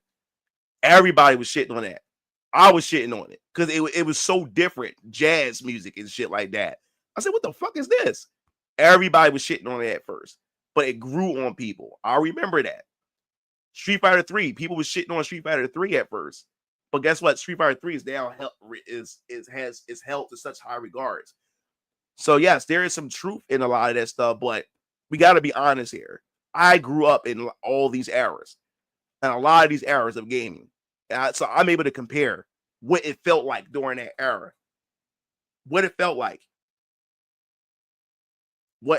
and I think the problem is too, social media made it even worse for this generation. Made it even worse for this generation because then you got to hear, like I said, like with social media. You're able to communicate with developers.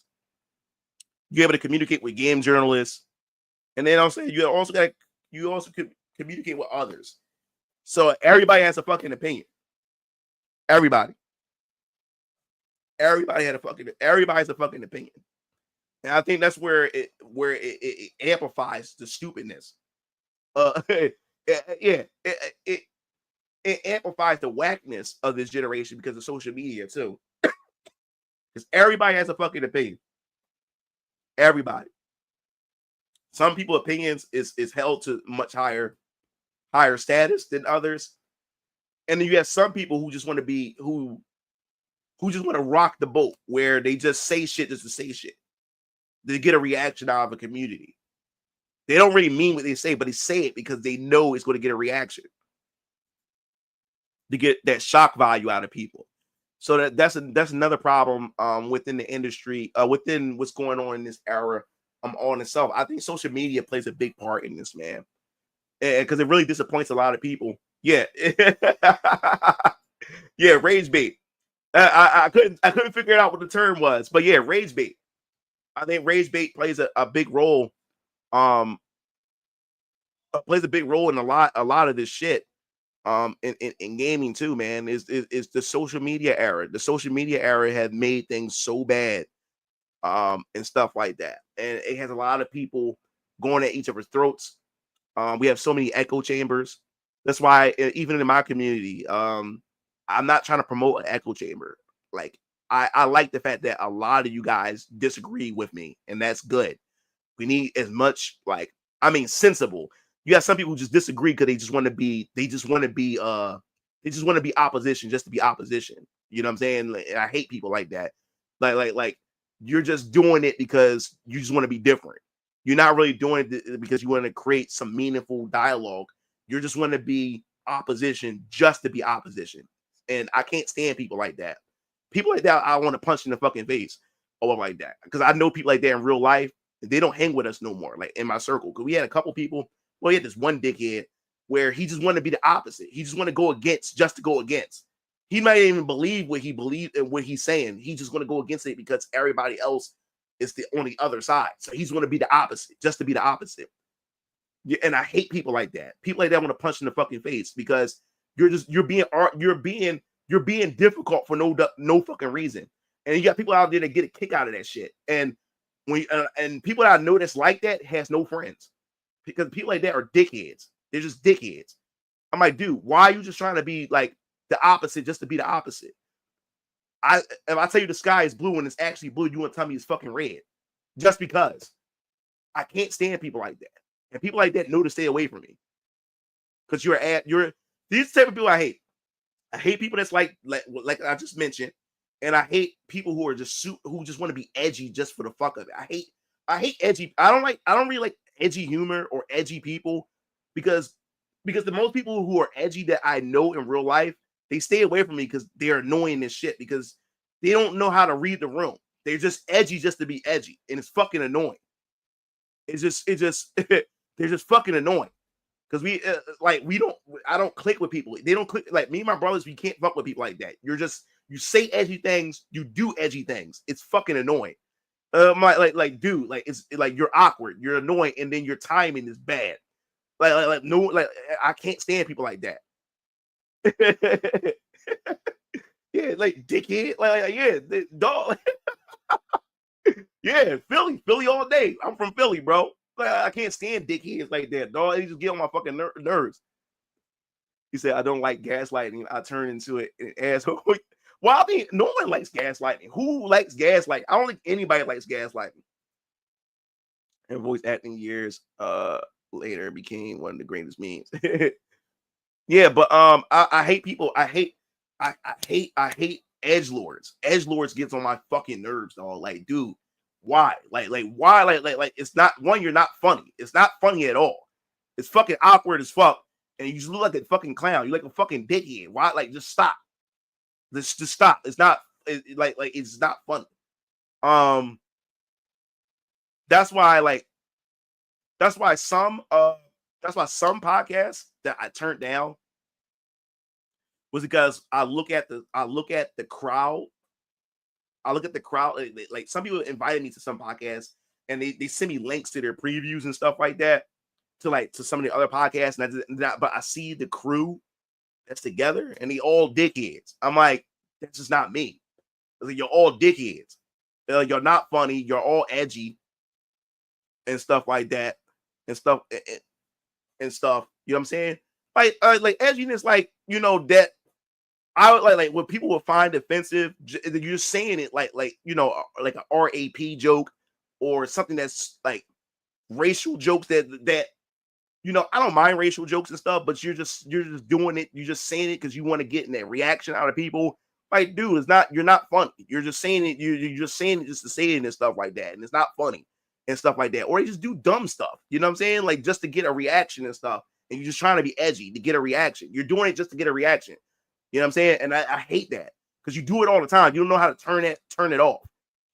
And that let me put it this way: that's your character. It becomes your character. You don't know how to do anything else but be edgy, and it's not fun. Like, you're annoying. You're fucking annoying. So there's some podcasts where I turn down where I'm like, all you guys are just edgy. Y'all just act like dickheads, and I'm just not that type of person. Like, I just don't like being around people who just goof around and just be dickheads all day. It's not fun and stuff like that. I don't have that sense of humor that y'all have.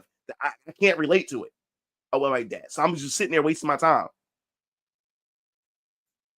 Yeah, being transgressive for cheap thrills. Yeah, it's annoying or whatever. Bacon Frog comes to mind. Yeah, it's just annoying.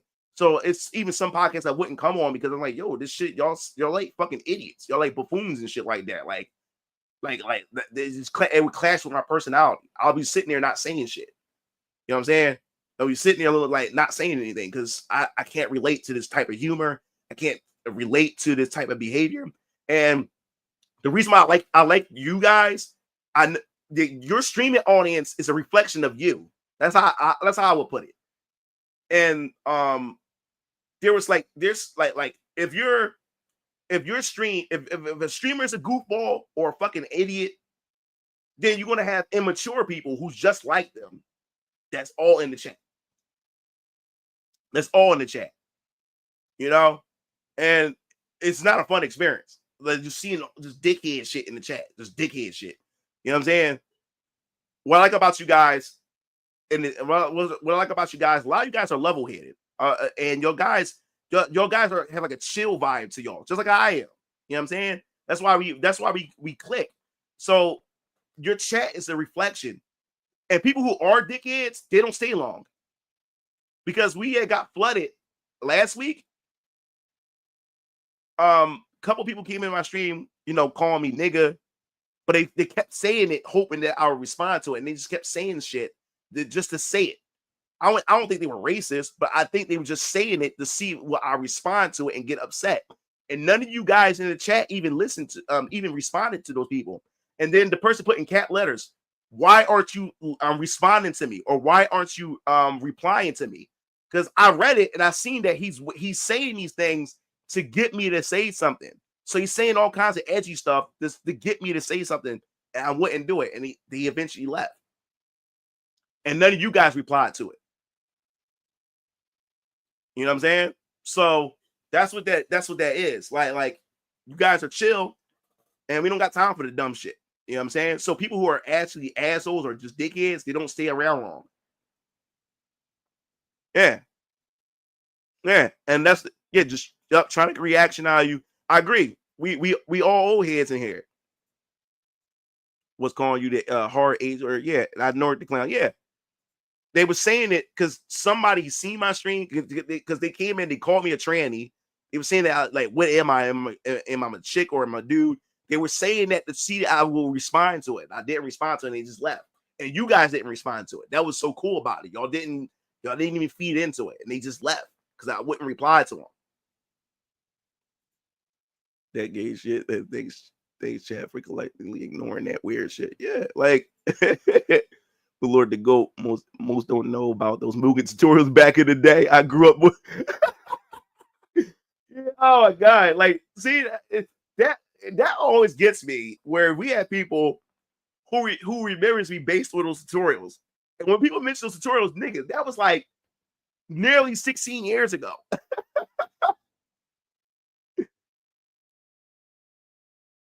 Yeah, exactly. A lot of you guys wasn't paying that shit no mind, so they left. They didn't even stick around long. They stayed for a couple of minutes, and they realized that I wasn't going to. Yeah, you're pretty late. We about to go hit 2 hours pretty soon, and stuff like that. And y'all guys didn't feed into it, because if you feed into it, they're gonna stick around longer, and they'll just keep coming to the stream, knowing that they get under your skin and stuff, and they get underneath my skin. I didn't let them do that, and they just left. They're the same people with high school mentality. Yeah. They definitely are. So I don't feed into that. And that's how I made through life so easy. Don't feed into that nonsense and stuff. Yeah, man. But the current state of gaming, I think that I think we at the beginning of a reset. Like there's going to be some changes coming. I have faith in it, and we seeing, like I said, we seeing studios, we seeing like directors leave. We start to see a lot of the most like talented people leave and start their own studios. So we're gonna see a lot of our favorite IPs die because the original talent isn't there, and we're gonna start seeing predecessors, spiritual successors, or spiritual successors to a lot of IPs that we used to love, and we're gonna see spiritual successors of them from the new studios, from the original talent. He said, I'm too old for this. If you feed the fire, you need oxygen. The gaming is trash. Look at Sonic in the early 2000s and look at the future. Like my favorite Sonic era, like I grew up with Sonic since Sonic 1. My first console that I owned, that my parents bought me, was my mom and dad. They had got me the Sega Genesis with Sonic the Hedgehog, man. Sonic the Hedgehog brings back so many memories, especially with my mom and dad, because I remember when I was young, while my mom, made sure I did my homework. I was in kindergarten. When Sonic 1 was out, I was in kindergarten, and mom would make sure I do my homework, and while mom's cooking dinner, I'd be in the living room playing the game. Dad finally come home from work and stuff, and I remember I finally beat Robotnik on the first boss on the Green Hill zones, where he has the boulder and you have to jump on the sides and stuff like that. I remember I was young. I used to cry because I couldn't beat him, and I used to spend all day. I used to be thinking that while I'm in school, couldn't wait to come back home and get on my Sega Genesis. And I remember when I beat it, and I told mom about it. Mom like hugged me and everything, and I was like, Mom will show Dad when Dad get home and stuff. So I started the game over again. Dad came home. Mom and Dad sat beside me. Then Keo, he sat there watching while he's playing with his toys and stuff. And I beat Robotnik. I remember Mom gave me a hug and a kiss, and then my dad patted me on the head and stuff, man. That's why Sonic gave me back so many memories, because it was so many accomplishments. It was a big accomplishment, especially that young, playing Sonic and playing video games in general and stuff. That's why I grew up with Sonic, and I've been a Sonic fan like ever since, man. Everything Sonic, even my stuffed Sonic doll that my mom had to end up stitching because I had it for so long and stuff. You know what I'm saying? There's so many fond memories with that, and the times that I had with my parents, and everything. Hold on one thing, guys. My artist just hit me up. You know what I'm saying?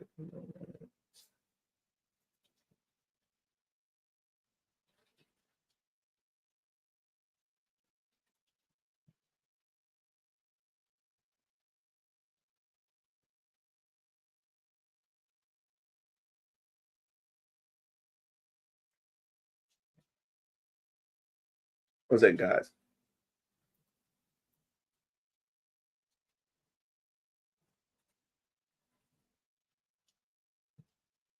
All right, cool.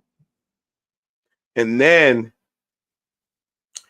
that's when you said the first console for me was the SNES. First game was Killer Instincts. And my favorite fighting game, but mostly PC gamer back then. Oh, dope. Do I still have?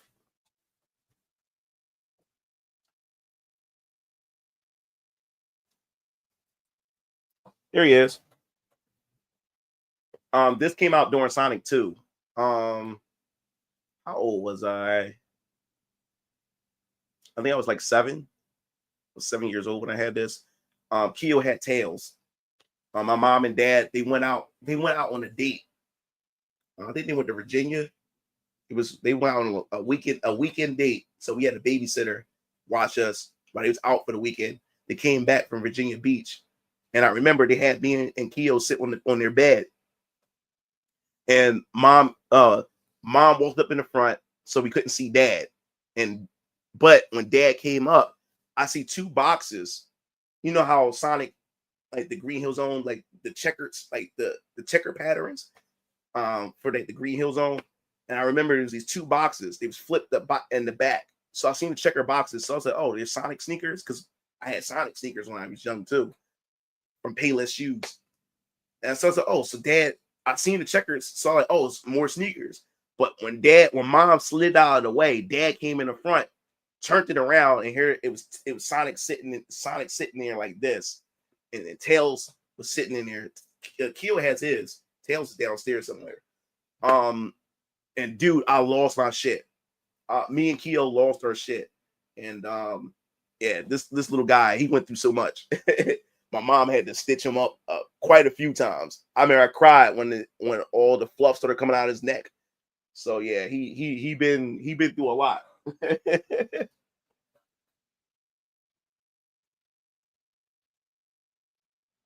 Yeah.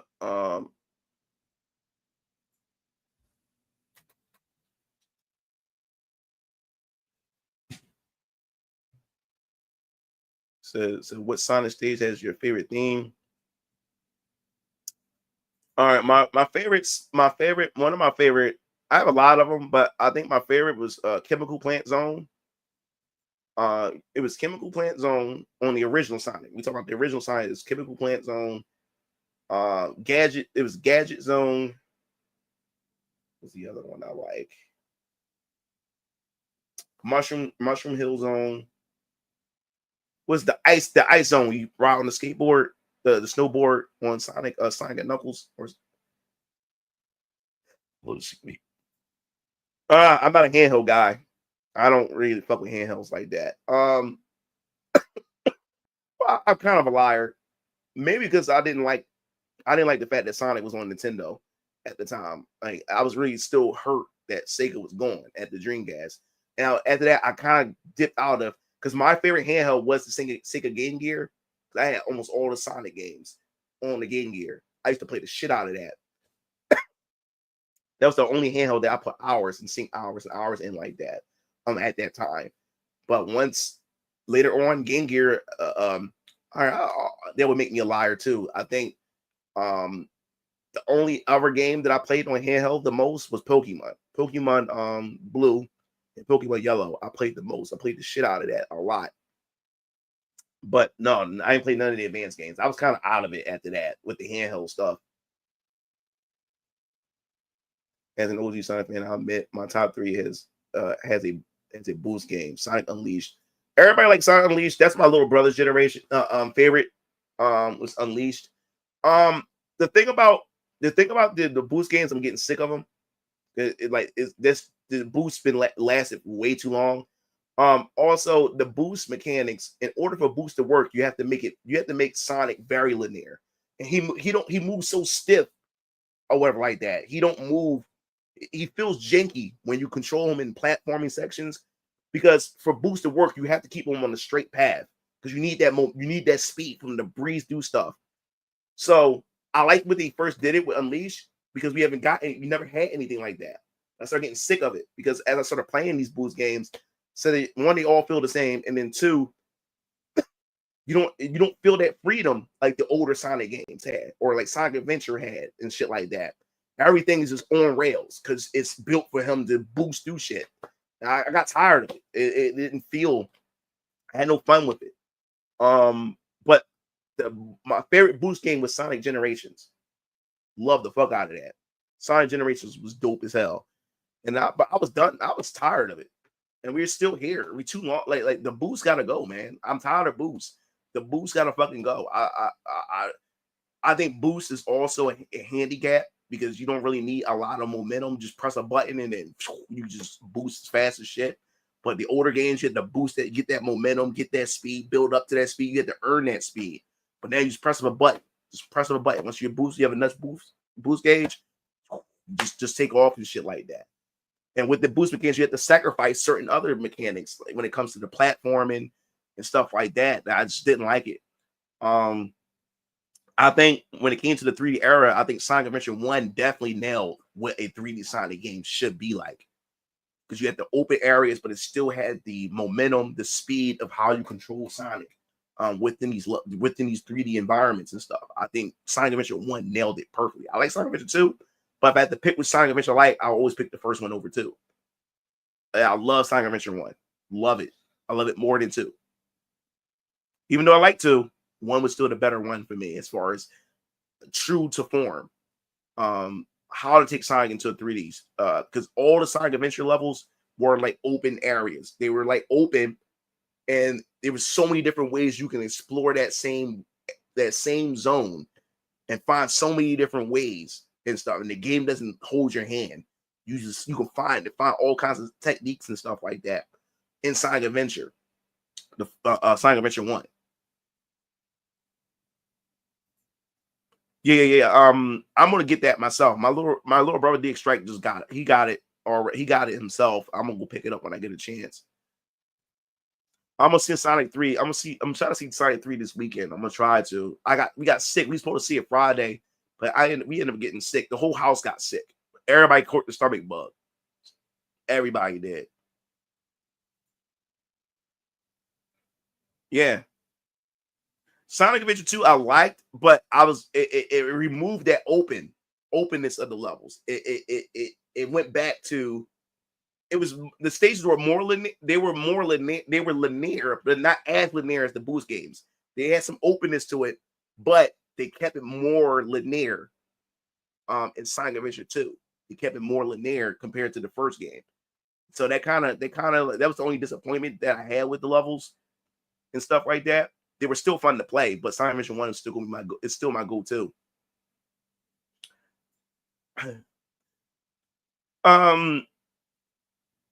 The thing is, I have a hard time playing fan games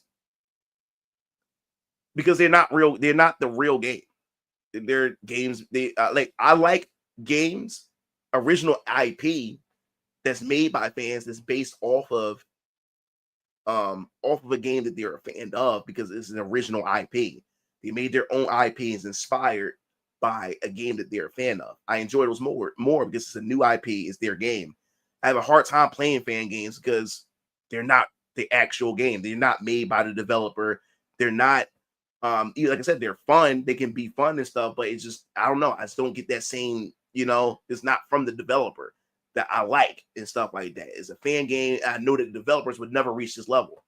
You know what I'm saying? Like fans do things better than the actual developer. And I get so excited because the fans did it. I wish that these developers implemented these ideas, and you never get that. So then it soils my experience for when a sequel or when the actual developer release a new game. I'm not going to get what those fans put in there. The fans made it better. So it's like now it kind of cheapens, especially if the fan game is better. It kind of cheapens when the developer puts out the real game. It cheapens it for me. Now I'm disappointed because I've been so used to playing the fan game. That's why I don't play them. I haven't tried. I got that on a wish list. I just haven't played. I haven't bought it yet. I got that on my wish list. No, I don't have a hard time playing indie games. I got indie games. Like I said, just like I'm treating my indie games like I treat my other games. I don't have time to play them, but I got indie games. I have no problem playing indie games. Like I said, I don't mind if these people end up making their own game, their own IP as independents and stuff like that, because that's their IP. You know what I'm saying? Like cool. This is something that, this is a new creator and stuff. And they basing the game or some gameplay based off of a game that I already like, and this is a new IP. Sure, I'd give it a try. It's a new IP, but I hate fan games of it, a fan game of an existing IP, because, like I said, if they end up knocking it out of the park, it cheapens the actual game when they make a sequel or anything like that. Like the fan game did it better. Like it has none of the things that I like, and it just cheapens it. It ruins it for me. That's why I don't really do it. That's why I don't really play fan games. A lot of developers work with fan projects, even though they are free advertising or. Yeah, it's dependent. It depends. As long as that, like, if somebody wanted to make a fan game of my stuff, you know what I'm saying? Like, I'm not gonna come after them. Just don't sell don't try to make money off my shit. Don't try to sell the shit or anything like that. But I don't care. You know what I'm saying? But don't try to sell my shit and make money off of it. Is the original. I couldn't play Frontiers without mods. Once I got a better physics mod for game, and like I went to the game in a week. Yeah, that's the thing that makes you. That's why I don't fuck with. I don't. That's why I do not fuck with fan games, man. Because if the fan game is actually better than what the developers have made, it cheapens my experience. I don't like. Why would I want to support? Because they're not going to put. They're not going to even do any of those things, or now I'm going to judge it based on that fan game, and that fucks everything up.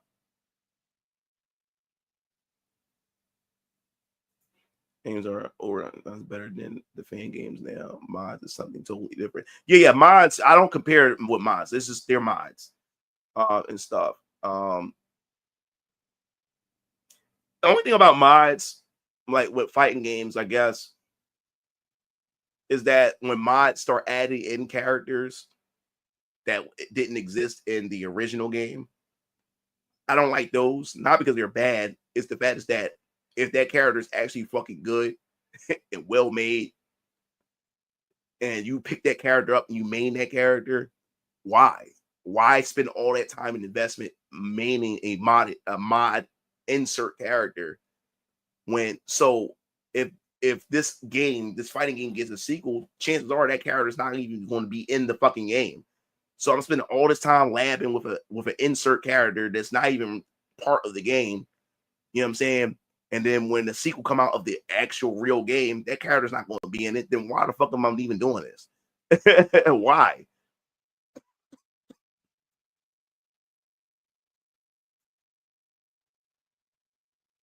Corrupt looks pretty cool, but the gentleman looks takes forever. Music's fired though. Yeah, so that's the thing. It took me a while to get into mods. It took me a while to get into to mods. I think my first real modding experience was Project M, like for myself. Like my first real modding experience, getting into mods and downloading mods and stuff. It reminded me of Mugen a bit. Excuse me, I'm still recovering from this sickness.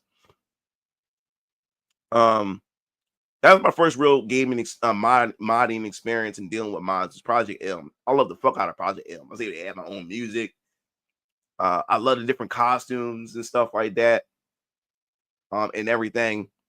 And it didn't bother me is because it was just cosmetics and stages. You know, it didn't change. I didn't at the time Project M came out, they wasn't adding any extra character slots. They added new characters. So I was still playing with the current characters we had. I just had more stages, had more costumes, and I was able to add in my own music to the new stages and stuff.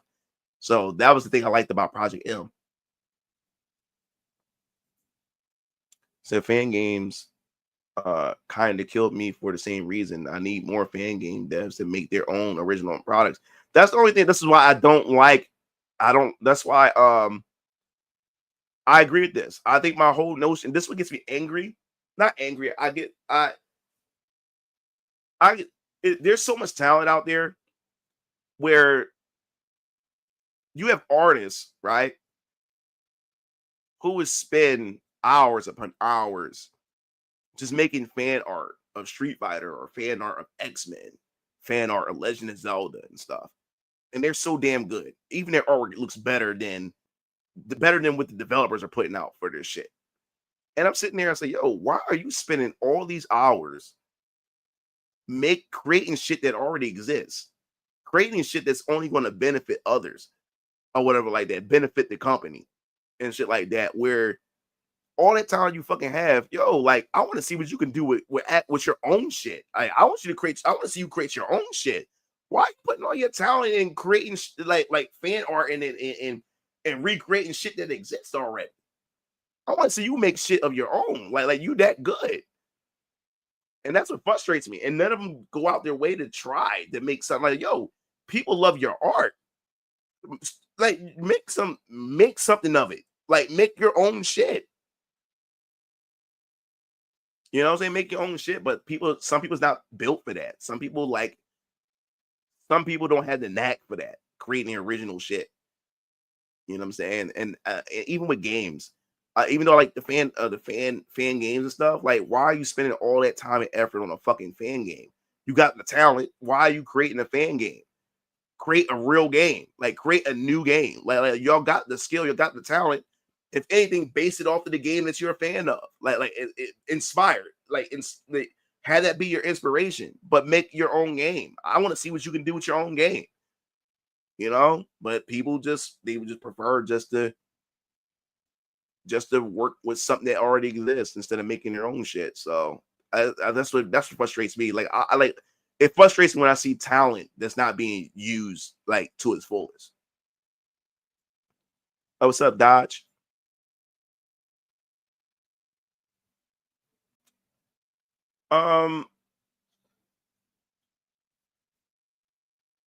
Yeah.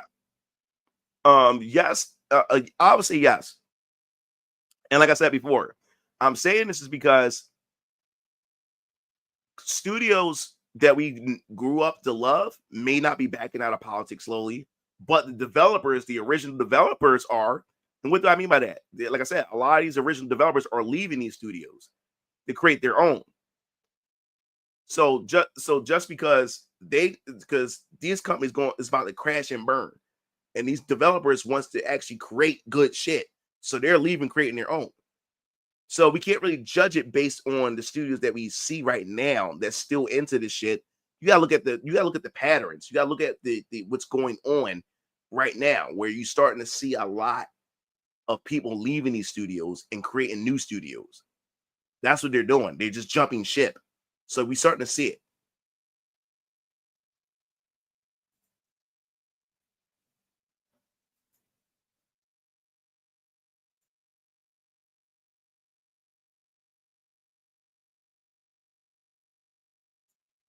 Is that like what is going on? CD Projekt Red is like they're, and yeah. CD Projekt Red, like I said, Platinum Games, like now the people left there and just start Clover Studios.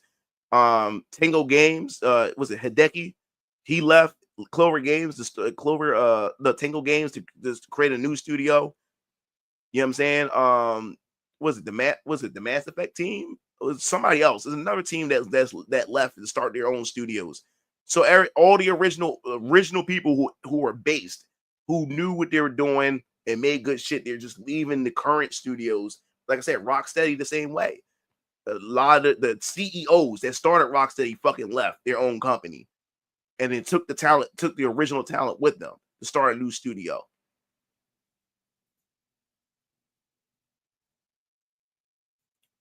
Yeah. So yes,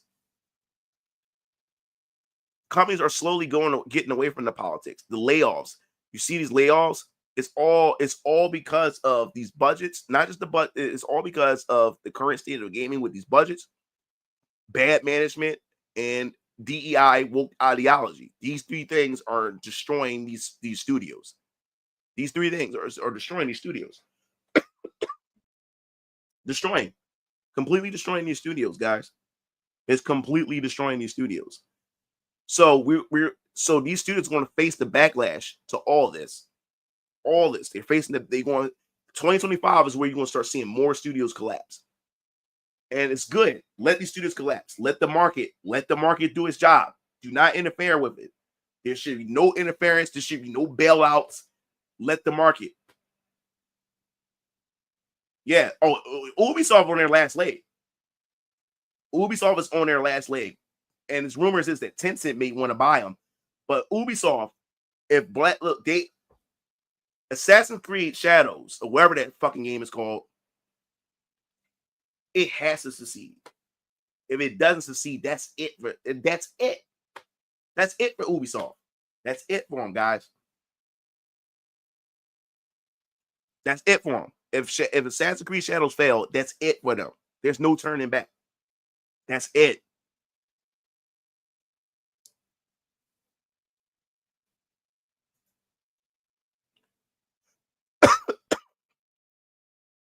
Hey, Mugen Lord, I'm unable to access my Kickstarter account. Must I recreate my account? I never heard of that before. I didn't know you had a Kickstarter account. Did you had a Kickstarter account, or that's when you did contact Kickstarter first. If you can't, you probably want to make a new one. I never heard of that before.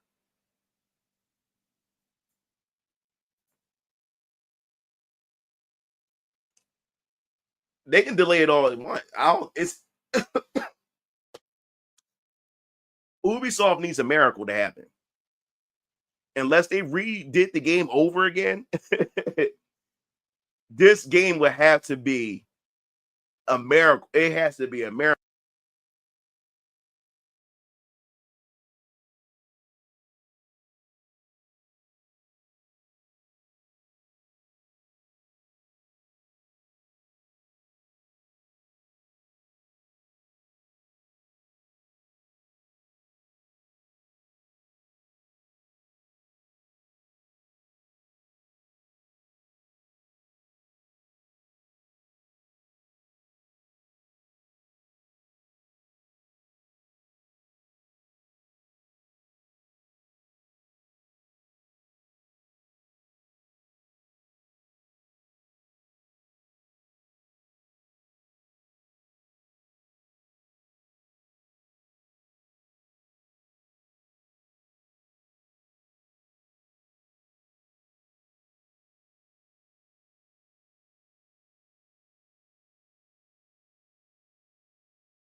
Can you guys hear me?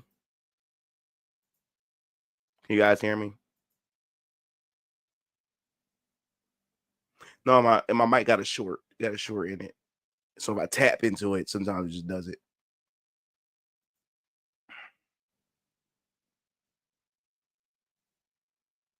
So it was an error with my email. It wasn't recognized for some reason. Yeah, try it again. I guess we have to make a new one, I guess.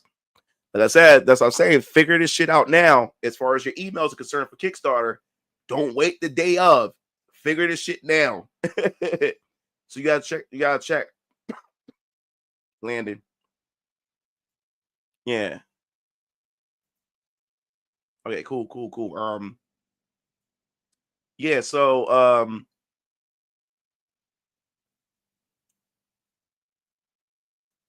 yeah, that's the thing about all this. You have to as far as this whole thing with gaming and stuff, and look at where it's going in the current state that it's in. You have to look at the patterns. You gotta look at what's going on. Like people want to see fast results. No. You gotta understand, guys. It took over a decade for this shit to take effect. So if it took a decade for all this shit that ruined gaming, you got to give it some time. It's not going to happen overnight. Like I said before, there's a lot of new games that's coming out. I mean, games that's currently being made. Games that's currently going to be made is going to be totally different than the games that's already in development and that's about to come out. You got to understand, culture shifts faster than game development. When you look at games like Intergalactic was in development for 4 years now, which means 4 years ago, remember, George Floyd, Biden had won the election. All these type of things was going on during this time. Black Lives Matter was strong as shit. Yeah, all this woke ideology was strong. It was at its strongest point. So Intergalactic was already in development during those times. At those times, you have to remember that stuff. You have to remember that. So because of that, Intergalactic is late to the party. So people right now, the moment they reveal Intergalactic, people's like, no, fuck this shit. I'm not playing this shit. You know what I'm saying? But if Intergalactic came out during that time, more people like, because of how strong the wokeness was at this time, more people wouldn't have backlash as what it's getting now. And remember, it's rumored to come out 2027. The culture probably had already damn well shifted already. So that what they want to either have to do with Intergalactic is during this development, they either want to go back to the drawing board and change a lot of this shit and fix it while they still have time, or they're gonna let this shit continue where it's going and it's gonna die the moment it come out because the culture shifted so fast compared to like how long it took to make this damn game. Concord the same way. Concord came out too late. I didn't see the movie. I got sick on Friday. Like I had like everybody, the whole house got the stomach bug, so we never saw Sonic over the weekend. So may see it this weekend or something like that. So I don't want no spoilers. How GTA going to do? GTA GTA is the kind of game is that it's too big to fail out the gate. Could it fail in the long run? Yeah, but out the gate it's going to receive. I don't care. That game can be woke as fuck. Everybody's still buying it regardless. That's how big GTA is. That's how much power they have. Even if it was full on woke, people's going to buy GTA regardless. That's how much power they have. Now, how long will it last? That's a different story. That's a different story. As people start playing the game and start noticing shit and start like, wait a minute, something, this is not the GTA I wanted. Now, as far as it having legs, that's a different story. But out the gate, everybody buying that shit. Everybody buying it. What's sort of scary is Druckmann has been trying to be cozy with Shift Up. Developers can be cozy with each other all they want. Like that's their personal thing. It's just that as long as if it's not like Druckmann is on the board of directors of Shift Up. So nothing wrong with them shaking hands and being friends with each other. They're still people at the end of the day. But it all depends, if they actually want to have business relationships where Druckmann, has some control of what's going on in Shift Up. Oh yeah, Final Fantasy 16 came out too late too. If 16 would have came out a little bit earlier, a lot of people are not going for certain shit. A lot of people's not going for certain shit today. Consoles in the coming week, so if you can as well, the wait crossplay.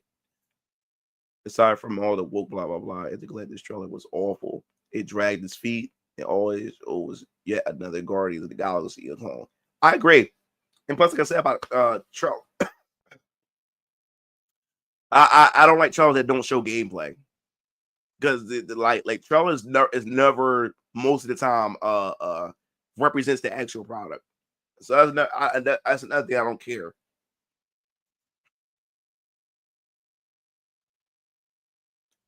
Look, when it comes to hero shooters, all Conquer had to do was have, and this is the thing. It didn't have to be the best Overwatch clone. All it needed was likable characters. That's what killed it, and it should have been free to play. It should have been free to play.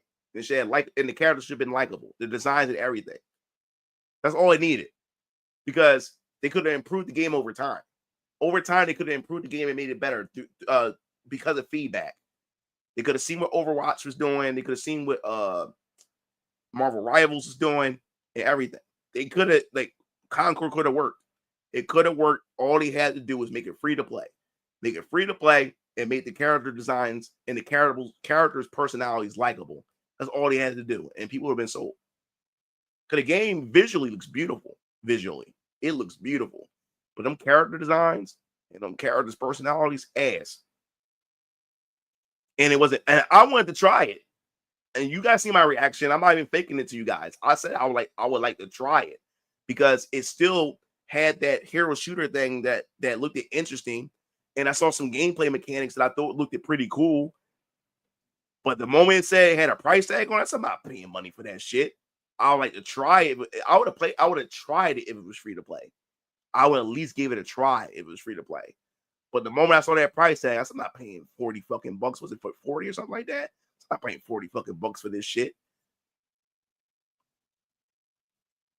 I agree. I think it's going to sell no matter what. Yeah, it's going to sell no matter what. My words moving. And I'm glad the rumors are true, where the game has a pro-Israel over Palestine message. The trailer opening message hints that it is. Even the progressives will hate it. Yeah, if that is true, man, they did it to themselves. Moving Lord, Corrupt Diesel, Legacy. Okay.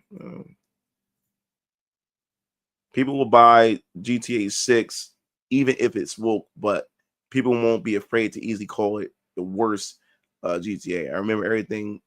Everyone bought GTA 4, but shit talked it constantly. I like GTA 4. I had GTA 4. I thought it was pretty good. Druckmann is an awful writer. Naughty Dog has nothing without. Yes, I agree. So what happened to it used to be so cool and base. We already know what happened. We already know what happened to him. Look at the people that's working for him now. Yup. And many indies are going to be the future of gaming. Now, that's the only thing you have to be careful of too, man. But this thing, just like the gaming industry, the indie space is, there's a variety of games in the indie space that caters to certain people and stuff. Like, it was this one RPG that I really wanted to try or whatever. I'm gonna be honest with you guys. It looked dope. It was this person had made this RPG, and he made it using RPG Maker and classic. Like, you remember I told you my history of RPG Maker. I started with RPG Maker creating my RPGs. Cool character designs, concepts, and I put it on my wish list. I didn't bother to read the description. I saw the trailer. I was like, I'm gonna get this when I had to get a chance. Wish list on Steam. So next thing you know, the game is about to release pretty soon, and I start seeing people showing all of these thumbs down when it comes to recommendations and stuff for the game. I said, what's wrong? So I seen the developer of that game made a post saying that there was so much hate towards this game. So I'm like, I don't know what's the problem. It looks good to me. So I didn't see the recent trailer that came out. So the recent trailer that came out, I watched the trailer. I said, okay, what's wrong? So the main character, he's some dialogue with the main character. He's talking and stuff. And then here's the dialogue that got me. He's getting revenge for his lover. So his lover. I said, okay, whatever. But then you find out that his lover is a dude. So it's like, oh my God. So it's gay shit. I said, that just ruined the whole thing for me. Like I don't want to play that. I'm not a gay man. I'm not gay. I don't want to be a main character that's a badass with a sword and stuff. And I'm getting revenge for someone who killed my boyfriend. Like I'm not playing that shit. So there's a lot of people who bought the game and didn't know that it was like a gay love story in this RPG. So a lot of people's down flagging them saying like, yo, like, I didn't know it was gay shit. Like I was totally like, because he never mentioned it until the final trailer. When after people went out and wanted to support the game. So then it was a whole backlash. Now people are homophobic. It was a whole thing that was going on for a minute about it and stuff. It was divided. People say, well, it's still a good game. What does it matter? Is that the other? But if I'm the main protagonist who's a straight male, why the fuck would I want to play as a gay man who's trying to get revenge, not for for a female, but another male? Like, that's you in love with. Like, I'm not playing that shit. I don't care how good it is. I'm not playing that.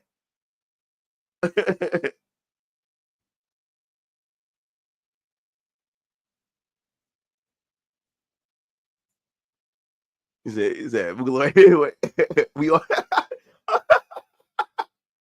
we all know what happened to that Rolling Dodge. For real, $60 for ugly, annoying characters and lame game overall. Not fucking a chance. The game is very pretty though. Yeah, the game is pretty. So whenever you're bored, look up the character designs and see how much Blizzard ripped a chunk of its roster design. Oh, I'll definitely check that out. He said $50 for Destiny PvP. Hell no. Gaming died, anime died, Hollywood, everything is trash nowadays, low key. We definitely got to talk about that. Hold up. I think I misspelled Felguard. It's a space game. I don't know how Israel powers that game. Look, if you can find a way to ship gay shit and all kinds of shit and stuff that don't make sense, you can do the same thing with Israel and Palestine. They'll find some way to put that in there. I believe Ghost of Yote will be favorable for gamers and fans of Ghost. This is a good question, Landon. I haven't played Ghost of Tsushima, so this is the thing. When there's a game that has a big cult following and people love, and I haven't played it, I don't comment it on much because I don't want to come off looking like a tourist. So I won't say much. That's why you never saw me talk about it on my channel. Like the same thing I did with Warhammer, the Warhammer game, the Space Marines too. I didn't say shit about it. Because Warhammer has so much history tied to it, so much fandom tied to it. I don't want to come off as a tourist and say the wrong thing that would piss off either side because I want to fight wokeness. You know, all in the sake of me wanting to fight wokeness, I'm gonna just tip my head into it and just say shit that I had no real knowledge on. So I would have to research a lot of that stuff, and that's why I didn't talk about Yote much. Is because I don't know shit about Ghost of Tsushima. I really don't know much. But I know that there is a portion of fans who are upset about this because they thought it was more stories that could be told with the male protagonist. And instead they did like a time skip and then went straight to a female samurai and shit like that. And then on top of that, it's all about the red flags. It's all about pattern recognitions. You hire an actress who's cuckoo for Cocoa Puffs when it comes to her mind, when it comes to her mindset and her ideology and everything like that. And it's always signs. When you have an actress or an actor who has these activist ideologies and stuff, and you make them the face of your game, you bound to get some shitty results. You're bound to. So that's why I haven't commented on it. But that's a good question, though. I prefer overhyped and obscure video games instead of GTA 6. Everybody's hype about it. I like GTA, but I'm not a hardcore GTA fan where I'm losing my shit, wondering when it's going to come out. I don't really care. I don't really care. Will I grab it? I don't know. I'm not even sure if I want to grab the game or not. I just don't know. I don't really care enough for GTA, even though I give GTA the credit that it does, that of the accomplishments and the revolution that it had brought to gaming industry as a whole, but it wasn't a game that I have a personal connection with. And anime GTA 6 is coming out too. Oh, okay. Okay, game wise.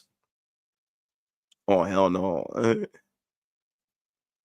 You were right about Nintendo. They're so greedy. Yeah, man. Like Nintendo, there's a love-hate relationship with Nintendo. I love Nintendo. Yeah, they do shitty things, like what they do in the Power World and what they do to fan games. But no, man, they drop bangers. Like, I'm sorry, man. They drop bangers. They do. That's what makes it so hard because, like, you want to stand with the independent people who's being done dirty by Nintendo, but then you have Nintendo that still drops bangers. That's gaming first. No ideologies, just gaming first. Like so you stuck in a hard spot here. You know what I'm saying? I love it. I love their games, man. Concord has a chance to change, but it's much late tomorrow. Snatch the hero tree. Well, they canceled it. They're done. Like they was talking about bringing Concord back, but it wasn't worth it. Cause like I said, they could have did a Yoshi P with like Final Fantasy 14 and Realm Reborn. They would have went in there and just redid the whole game. But that would have cost them. They already spent $900 million altogether total. You know what I'm saying? Almost $1 billion. So I guess it just wouldn't make sense to throw out more money to take a chance and risk it. Because I said they could have saved the game. They could have just turned the game offline and took my advice, make it free to play, and change them fucking character designs. Change that shit. Like I said, that Asian chick, like that main protagonist chick, she's like the way it looks visually. She acts like she looks beautiful, but they give her, she looks pissed off, and then her clothes is androgynous. If they just give her a nice beautiful hairstyle, and actually give her some leggings or something like that, or some thigh highs, and make her outfit a little bit cut, or give her like something that shows her cleavage or bust, or give her a nice jacket vest or something like that, she'll be dope. And do all the characters, give all the characters, even down to the male characters, make them look badass instead of making them look beta or look soy looking. You know what I'm saying? That's all they have to do, and people will just try it and give the game a chance and then get feedback and then improve from there. Renegade got me on Good and Evil 2. Looks like that's not going to let the game die. Like when RPG Maker for PS1, but not being keyboard compatible making games such a slow. Man, I love that was my first RPG Maker. My dad bought that for me for my It was my 8th grade graduation. That was my 8th grade graduation gift. My dad bought it for me. He took me out to see Tomb Raider because it came out when Tomb Raider 1 came out in the theaters when that game came out. So when I graduated from 8th grade, my dad took me, took Keo, took my cousin Tyree. Dad took us to see Tomb Raider in the movie theaters. And I remember after seeing Tomb Raider, my dad took me to games. It wasn't GameStop yet. It was Funko Land. He took me to Funko Land, and he bought me RPG Maker. And I went straight home and got straight to work on that. You really like to start shit with black people. Like, what game I'm talking about? Let me find that game. I'm gonna find that RPG. Let me see if I can find it. It was on. Let me see if I still got it in my bookmarks. I'm gonna find it for you guys. But yeah,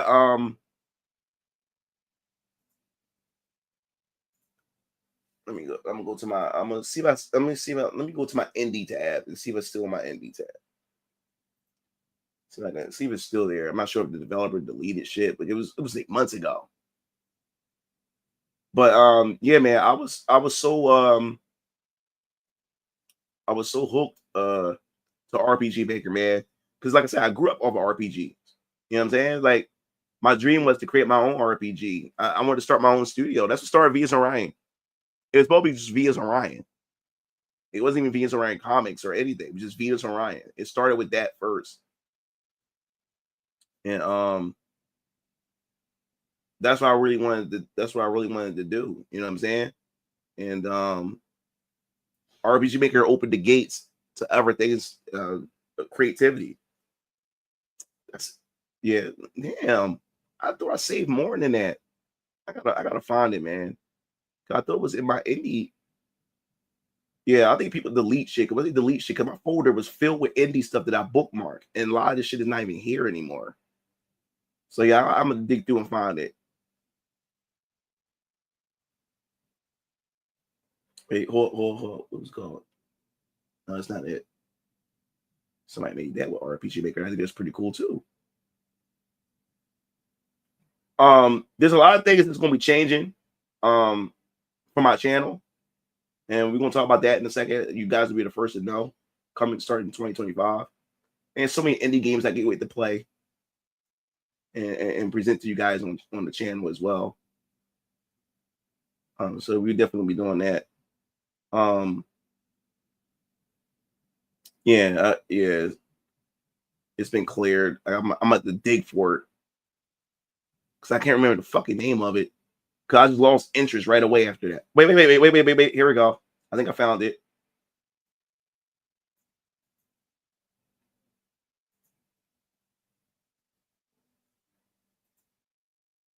Yeah, it was this game right here. Now, like I said, it could be a good game. It was called Beloved. It was called Beloved Rapture. That's what it was. And that's when people found the tag. People didn't notice the tag. That's when people started looking. Actually, started looking. That's when people see the LGBTQ tag in the game. But people didn't notice that first because people just noticed the gameplay. That's what grabbed people. But once they found out it was gay shit, that the main protagonist is fucking gay and shit like that, it just yo, dog, like niggas was upset. Like niggas was fucking upset. It was like, yo, dog, I know it's gonna be gay shit. Like niggas was like, you should have seen the comments. I'm like, god damn. Like, god damn. But yeah, this was the game right here. It was the Beloved Rapture. And it caught my attention. I was like, yo, like it took me back to the RPG Maker days. And he made it in RPG Maker 2003. So I was going to give the game a try, but then I seen all the down Johns, and then I saw the trailer to it, the final trailer that he had, and it was like, damn, so dude gay. And he's getting revenge on, for his gay lover. I was like, well, I'm not getting this damn game. And of course, people will call me a homophobe for that, but I'm a straight dude. Like, I'm not playing as a gay man. Getting revenge for my gay lover. Like, this doesn't that's just not happening. like, so you can call me whatever the hell you want to call me. It's just not happening. Yeah, it was bad. So indies can be future, but West has to support them. Indies come out and everyone promoting is the masterpiece. JB Combo stream for new indies. The second they drop, we can do better. What's up, Calvin? And what if the gay shit is compelling though, movie? This dude said, "What if the gay shit is compelling?" Like, I look, dog, I wouldn't know because I'm not playing that shit. I would not fucking know. Hey, where should I start on RPGs? Which is the best one? Nigga, what kind of question is dude? That's broad as shit. Like, where should I start on RPGs? That is broad as shit. Like, there is so many fucking RPGs. Like, Dragon Age was so cringe. Oh yeah, GTA 6 will break records. Like I said, it ain't gonna care if the game gonna be woke or not. Niggas are buying it. I'm telling you right now, they can sell that game for $120 as the base product. The base price, $120. Niggas are still buying that shit. What's good, Mulan? What's up, Vernon? What the hell is Kwanzaa? Kwanzaa is like a nigga version of Christmas. I'd rather play Vagrant Story instead of that pandering boyfriend story. Vagrant Story was hard as shit. The same developers as Sly Cooper and on Wheels. Ghost of Tsushima is good, but you can tell the hints of president like the female designs and every woman never share a horse with you. Yeah, see, I haven't played the game, so I wouldn't know any of that. That's why I said I'm not commenting on it because I don't know. That's one thing about me. You got so many culture war niggas out there that would talk about shit like they would deep dive into shit they don't know shit about. Like I said, I will comment on the outskirts of certain things, but when there's a particular game or a particular movie or series that has long history, that has literally a cult following, I don't touch. And the only way I'm going to touch it is if I start doing research. And I don't feel like doing like research on certain things, especially when there's a lot to it. I have to spend days upon days to do research on it and to give my sound opinion. And even if I do my research, I still haven't really experienced it like everybody else experiences. So I still may make some errors. So I just don't talk about it. But like I said, when it comes to the culture war, you got to put that content out there. Even if you don't know shit, you got to go out there and give your opinion and shit. So I don't want to fall into that category when it comes to culture war content creators and shit like that. Even though I'm not a culture war content creator, I'm a gaming channel, but I do talk about culture war stuff within my gaming stuff. You know what I'm saying? So it's very simple. We don't buy games with gay characters. We won't have them. They act like gay is normal, but at most it's 25% of the people, and that's in the US. It's far less.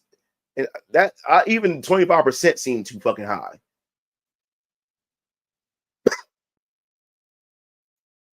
When it comes to activists and entertainment studios, laying down with pigs will make you stink. I agree with that. Genocide story is done. People have loved this story, but story doesn't need a continuation. It's just past death, poison in the water with bad forced female protagonists. Okay. Like I said, I don't know. Concord was dead in the crib. They're trying to manipulate us into accepting their shit.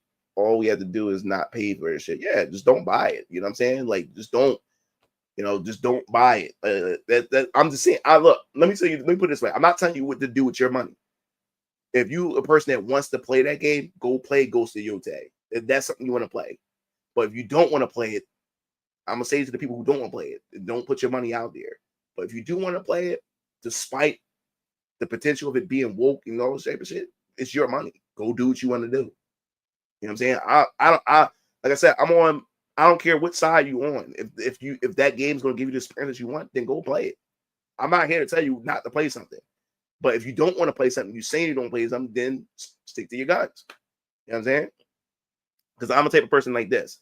I always say on my channel, I always tell you guys on the channel, spend where you want to put if that's what you want to spend your money, spend your money. Because I'm not going to tell you how to spend your money. Because why would I tell you how to spend your money, right? And then I turn around and be a fucking hypocrite and then spend my money on something that I told you not to spend money on. I'm not going to do that to y'all. So that's why I always tell you guys to spend the money that you want to spend your money on. You know what I'm saying? when Nintendo gets it right, they get it right. But when they get greedy, they're by far the worst. I agree with that, Yoko, all the way. Weird. No, Nintendo is ass. I don't like any of their games except Metroid. Man, the Nintendo Switch is my most played. I play my Nintendo. Out of all the consoles, like right now, Switch is the most played out of my PS5 and my Series X. Most of my backlog is on my Switch. Pocky and Rocky is uncensored on Nintendo and censored on Sony.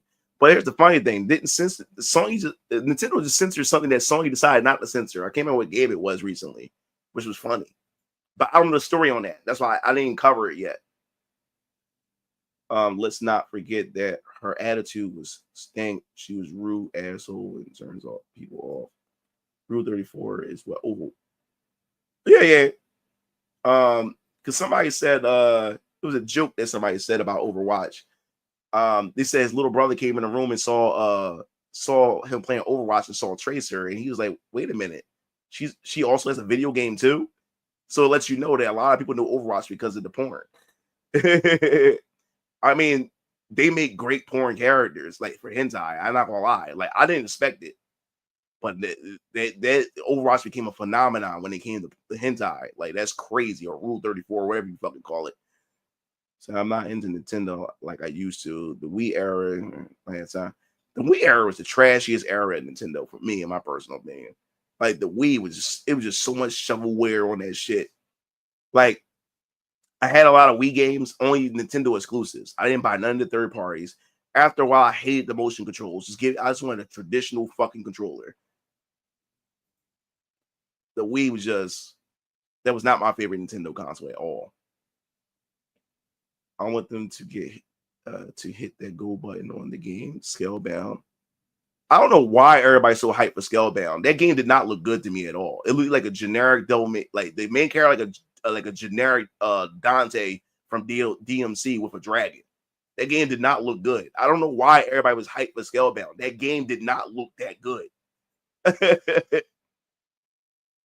My bad. I love Wii Sports and who doesn't know? Don't get to like the video. Overwatch is it's more like booty watch, flat booty watch.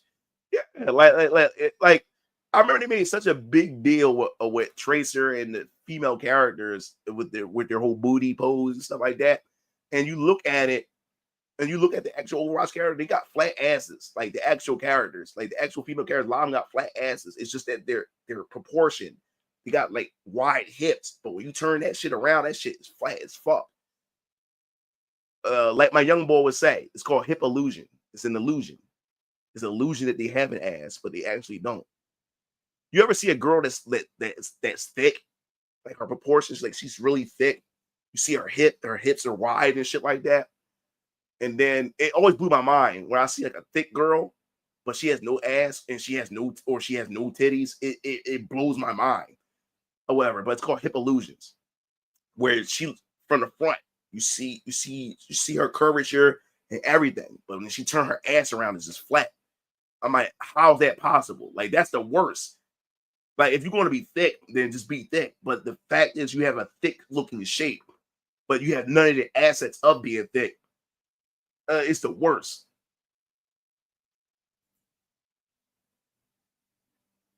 I remember this one chick. I remember when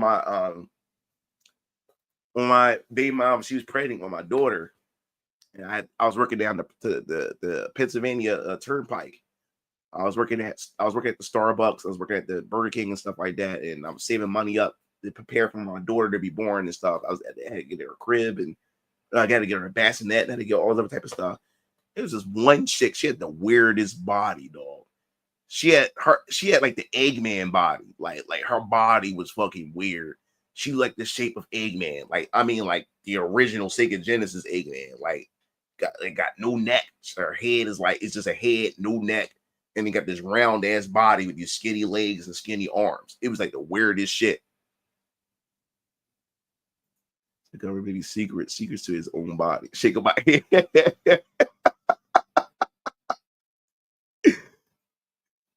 That miss me with that compelling.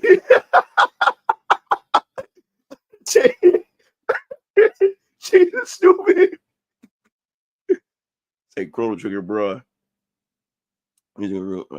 Or can finish it in one day. That's RPG. Star Wars Knights of the Old Republic. Please play the game. I'm begging you. My dad had. I watched him play from beginning to end when Knights of the Old Republic first came out. It's not the combat is not my type of game. That's why I didn't really care to play it. GTA 6 might as well be priced at $700 because you need a PS5 to play it. Well, a lot of people said, well, out in this case, from what I've seen, I'll give you my opinion. From what I've seen, from what I heard, that the game Zao wasn't really woke. If you think about the premise of the game, it wasn't really anything woke about Zao. The reason why people didn't support Zao was because Sweet Baby Inc. was involved. Because Sweet Baby Inc. was involved, we don't know to what degree they were involved. That's the thing about these whole consulting firms. We actually don't know what degree they were involved, because you didn't need a consulting agency for Zao. You didn't need it. You didn't need it. But from what I've heard, for people who I trust, who are anti-woke but actually played it and said, no, it was really nothing woke about it or whatever. And they said the game is actually pretty solid. But the fact is that they went to Sweet Baby Inc. So the question is, the game wasn't woke, right? Then why the fuck did they get Sweet Baby Inc. and to what degree that Sweet Baby Inc. was actually involved? So it was more so guilty by association.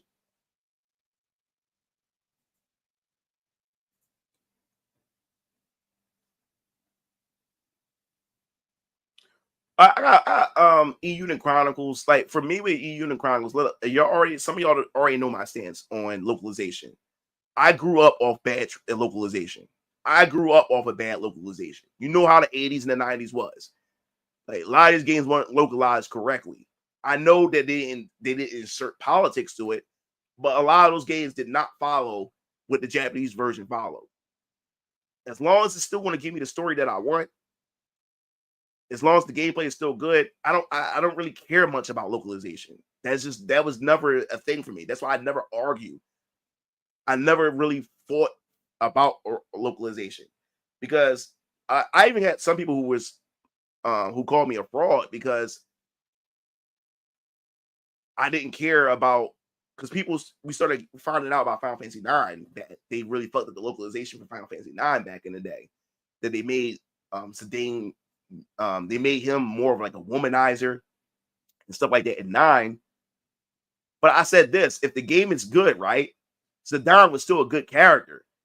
People still, despite, and like I said, back then we didn't have access. You know, it's easy to access to get translations now and mods and all different type of stuff, and it's easy to do this, to get that stuff today. Back then you didn't have it. You played what was given to you. And how is it that despite that, Zidane is still a likable character? The story is still a likable story and an unforgettable story. People love Final Fantasy IX. So I was called a fraud for saying that I don't care about the Japanese version of Final Fantasy IX and however the Japanese version intended for Zidane. Because Zidane, in my personal opinion, was still a good character, regardless of how the localization had done Zidane. He was still a good fucking character. So that's what I said. Like, so I was called a fraud for it. I'm a grifter, and like, how could I like the localized version of 9, knowing that this is what the original intent for the Japanese version? I don't give a fuck, because 9 is still my favorite game. So before you knew that this shit existed, 9 was your favorite game. So now you hate now you hate 9 and what they done with the localization. Now that you discovered the Japanese version of it, like, come on, man. Like, y'all, like, some of y'all niggas be like out of control with this shit. Like, so now you hate 9. You hate the English version of 9 now. Now that you found the Japanese version, what it was the actual intent for it, now you hate the English version of 9 now. Like, some people take this shit too deep. Some people do. Like, I don't give a shit. Like, 9 was your favorite. Now it's not. Now you shitting on the English version because now you stumbled upon the Japanese version. Like, come on, miss me with that shit. Like miss me with it. Yeah. I don't think boycott is for gay side characters who aren't in America. Like I don't care. Like side characters, I don't care. Like people's bitching about some of the gate, some of the gay NPCs and shit like that. I don't care. They NPCs. They have no bearing on the fucking story.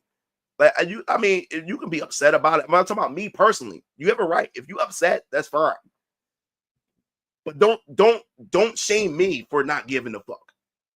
Don't come at me because I'm not coming at you. Don't come at me. You know what I'm saying? Because I don't give a fuck about it. It's NPCs. They don't really play an important role in the story anyway. You know what I'm saying? If anything, I'm not looking for it. Because when people told me that there's these gay NPCs in Final Fantasy Rebirth, I believe it was, I didn't know nothing about it. Or was it Freak or Rebirth? I think it was Rebirth. I knew nothing about it because I wasn't looking for it. You know what I'm saying? Like, you got niggas out there that's looking for woke shit. I don't got time for that. I want to play the fucking game. You know what I'm saying? So, it didn't bother me. I mean, people was calling out in Rebirth. There's a lot of black NPCs and stuff like that. I don't give a shit. They're NPCs. As long as it's not like Final Fantasy 7 Rebirth got way more problems than that shit. Than having black NPCs. A lot of black NPCs in the game. Because I think in Calm, they made the mayor black. The mayor was black in the city of Calm. I don't think we ever met the mayor in the original version. Not sure. I can't remember. Because Calm was such a little town. The only thing that's memorable about Calm was the Calm flashback. But Calm itself wasn't really a big deal. You know what I'm saying? So they decided the mayor of Calm was black. Like that. But people was, bitching about the black NPCs and there's a lot of them and stuff. I didn't give a shit. It had nothing to do with the main game. Like, I don't care about the NPCs. I think the only thing that was stupid, I ain't gonna lie, that really it was but how they weaved it in was like when you play the card game, the Queen's Blood, I think it's called, the Queen's Gambit or something like that. You played against a person who was deaf, who was deaf, so they used sign language. So Cloud was like, huh? Oh, you're using one of the Shinra's sign language that certain soldiers would use within Shinra would use a sign language. So you had to play against a card player who was deaf, or like that. But the reason why I didn't really make a fuss about it is because every last card player you play, you fought against you fought against a statue, you fought against a lot of weird shit. So if you draw the line at a deaf person who use sign language, then I think the problem is you at this point. If everything else you're okay with, but then it fucks you up because now a person is using sign language or whatever like that. Like, come on, man. Like you played against a dog. You're playing cards against a dog in Rebirth. But you draw a line because somebody used sign language to play against you. Like come on, man. Like at this point, I don't know what to say at this point. 60 civil rights movement, she make a difference. All forms of media and outside. Little kid outed himself. Weed was awful. I don't even bought the weed to play Ghost Squad in arcade game. No, I never even played that shit. I hated the Wii remote and nunchuck. That's why as a Metro dog. That's why I couldn't play Metro Prime 3. I agree, dog. The moment I bought Metro Prime 3, and I got when you first escape off the Federation ship when it got under attack and you land on the first planet, I turned it off. I just couldn't stand a remote and nunchuck. And then that's what ruined my experience with Metro Prime Other M. I think that was my favorite one. I didn't even do a second playthrough because of that. You had to play with the remote sideways. And, like, it was not fun. Like, what the fuck? RPG fans grab. I gotta pick that up. Warren, don't play no weed. I thought you said women with ugly feet is your thing. Ew, who said that shit? Said did. What's up, Boogalore? Well, what's up, man? Felipe. But I'm going to do another stream while I go score poster. Okay. How good are these games that the translation could be mistranslated and tampered with? It's still great. Exactly. And I mean, treats his wife if Final Fantasy 7 was worse than the 9. I hate 9 because the combat is slow. I love me some 9. Because it's like all the student grade was friends with and doing. This was his first game he had over as respect. That's literally it. Yeah. So yeah, Zhao was just a victim of a guilty by association. That's what happened to that. Did they finish Final Fantasy 7 remakes? Well, we got one more remake left. We got part 3, and they shit ain't gonna come out until I'm 40. You like new the version, so you hate the original. Get the fuck out of my face, dude. Yeah, so Bull, dude, I was frustrated because he was saying that I wasn't a real Final Fantasy fan, and he was saying that I was a fraud. He was saying that I'm a grifter because the content I talk about and shit like that. And then here it is, I'm okay with shitty localization. I'm like, dude, and this is what gets me mad about some of these motherfuckers, especially these fucking weebs. I can't stand weebs too, or whatever. Like especially the weebs who are super like for instance, I like dub, English dub. I don't have no problem with English dub. Not all of it is perfect, but I had no problem with this. But everybody always like you can't even have a conversation. If it's not Japanese, then it's not perfect. Like Japanese all the way. You know what I'm saying? Like I don't care. I like for me, Dragon Ball. I would never watch Dragon Ball in Japanese. I hate Japanese dub Dragon Ball. Can't stand Dragon Ball Z. I can't stand the voices and everything. And remember, I watched Japanese dub subs first. I grew up off the subs because it wasn't even dubbed yet in America. But once the dub came out, I was a fan, especially once Funimation came in and we got Sean Shinmo and all of them, Chris Sabat and all of them. Favorite. Ghost in the Shell. I will never watch in Japanese. Ghost in the Shell, standalone, especially standalone complex. Love the English voice acting. Top-notch voice acting. I would never watch it in Japanese. You know what I'm saying? I don't even have a problem with watching Naruto. I watch Naruto in both Japanese and English dub. I started off in English, but back then English only went but so far. The Japanese kept going, so I had to go. I was feeling so much for Naruto. I had to watch the Japanese version. And when you hear like the tones of the voices, they kind of almost sound like similar to each other. Just one is talking in English. So yeah. So I was never like I get irritated. Oh, the Japanese version superior, or like, you guys like. You're not real anime watchers. You watch it in dub. I can't stand motherfuckers like that. I can't stand them. You know what I'm saying? Like, nigga, like, get off your elite high horse. Like, if you like to watch it in Japanese, good for you. You know what I'm saying? Like, me, I like to multitask, or if I'm eating dinner or I'm sitting there with my daughter, we're eating and stuff. That's the only time, like, when I watch stuff. Especially like anime. It's like when I'm eating something, I maybe sit down and just chill and relax and eat something. I don't want to sit there and read while I'm eating and shit like that. Like when it's in English dub, I can just sit down and listen to it while I'm eating and stuff like that. Or I'm just turning around, talk to my daughter for a quick second and stuff like that. I don't have time for all that.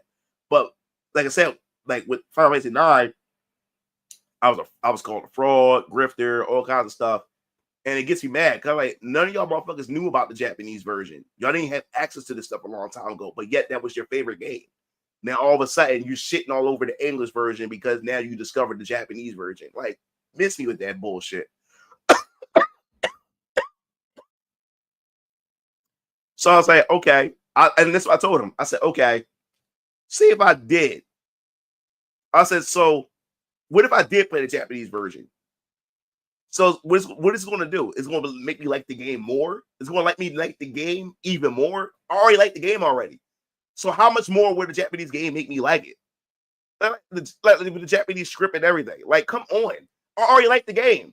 So how much more is going to make me like it?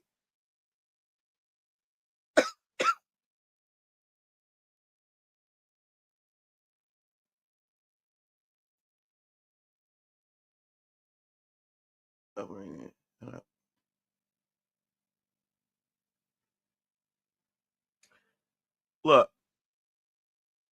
I meant to say women. Oh, yeah. I was like, what? I was like, yeah, well, look, man. It's going. They were better off. Next week we're going to do a stream about me putting together my own version. Like, it's gonna be a fun stream. How I would have done Final Fantasy 7 remake. But they were better off just, dude. Final Fantasy 7 remake is not going to be done. It's going to, if you look at it, it's going to be over a decade for it to finally be complete with all 3 parts. They might as well should have just not break the game in parts. They should have just waited. It's already taking us this long to get the full game, get all 3 parts. So we had to wait this long. They could have just made one full game. And we just wait this same length. We might as well. I'm going to be 40 years old. Because the rumor is 2026, 2027, we might get part 3. And then part 3 is going to be most likely on PlayStation 6 or cross-generation from PS5 to PlayStation 6. And that's what I said. Part 3 is going to make less money than Rebirth. Because you're dividing. Each game is on a different generation console. Each part. And then you got a lot of people saying that they're not going to even buy it until all 3 parts are done. And my theory is they may not even make do like a special bundle for 3 games. I'm thinking that they're going to remilk everybody by once all 3 games came out, all 3 games are made already, right? After all 3 parts come out, they'll probably do like a special deal and all that type of stuff. But how much? I would not be surprised. I'm just saying, I would not be surprised that what they would do is they will re-release Final Fantasy VII Remake, but they will release all 3 parts as one game, which means they will go back through all 3 of the games and make it into a 3-disc game. They're not going to be 3 separate games. They're going to be all one game, 3 discs, just like the original Final Fantasy VII, but on 3 discs. So that means they have to rebalance the game. They would have to take the mechanics from whatever the mechanics are going to be on part 3. They're going to have to be streamlined across all 3 parts into one game. They'll have to do it that way. I would not be surprised if they do that. Of course, add some bonuses in there. They would have to. They would also get rid of a lot of the quests that they have. They would cut down a lot of the quests so it won't be too bloated, and they would streamline it into one full game. Don't be surprised if they do that because the games are already made. They have all the data. They have everything already. So the people who are actually waiting for the game, y'all the smart ones. Y'all the smart ones. So you could pay it.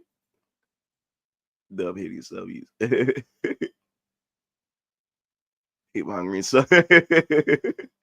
I'm not into anime that much, but people kept telling me to listen to the Japanese version, but I only speak English. Marilyn McGuinn, love her voice actor. It's Makoto. Yes, man. Makoto, I love her voice, man. And she's a great voice actor, and I always thought she had a sexy voice as Makoto in the Ghost in the Shell. I love her voice. High quality voice. It's very feminine and also commanding. I love her voice as Makoto.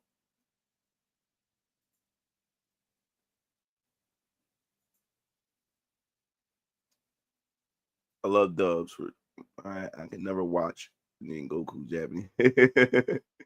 Would you have a stream where you're working on your comic and other people working on their project and chill ask questions? Yeah, I would love. I want to do something like that. Well, I know one thing. We're going to have a stream when it's time to do fulfillment, when I'm actually packing up the comics and when it's time to start mailing off and shipping off the stuff to you guys. I'm going to do a stream in the studio itself, so you can be able to talk to me, my brothers, my dad, my daughter, because we all going to be packing up the stuff and shipping this stuff out. So you guys will be able to talk to us while we're doing that. So we're going to do a stream like that. Yeah, I would like to do some other streams that's like while I'm working on my comic. I can't spoil anything. I'm not going to show you anything or like that. But stuff that I am allowed to, I will allow to show, I will show and stuff like that. So yeah, I'll do something like that. Part 3 in 2026 when all 3 games come out late 2026 or 2027. Moving or yeah, like I'm gonna be 40. I'm literally 40 years old by the time the 3rd part come out and sending my daughter to college. That's how long we waited. One thing about the Japanese version of anime we watch as children is that the Japanese version, the opening and ending song blows. The English version out the water. Yeah. It definitely depends. Yeah.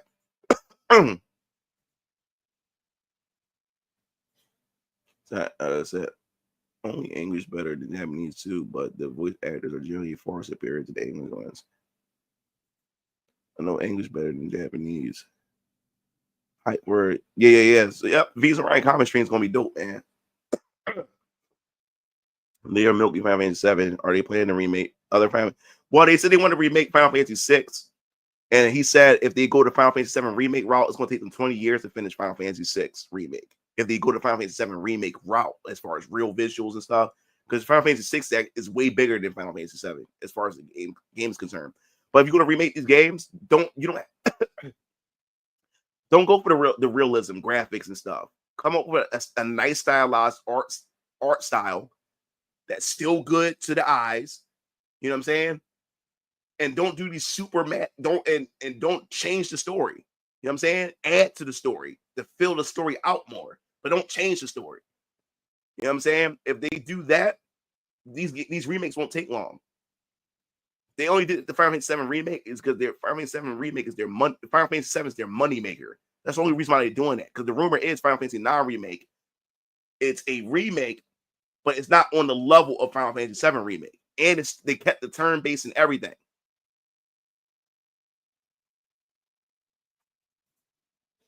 Should the workout stream and hair stream. I could do stuff like that. Like one day get my hair done and talking to you guys while I'm streaming. That workout stream will be fun. I'll probably do like a VR workout stream one day. Yeah, all right, Vernon. You also was inspiring. I appreciate all the creative stuff you're doing over the years. Yeah, man. Like I love being productive. I love it.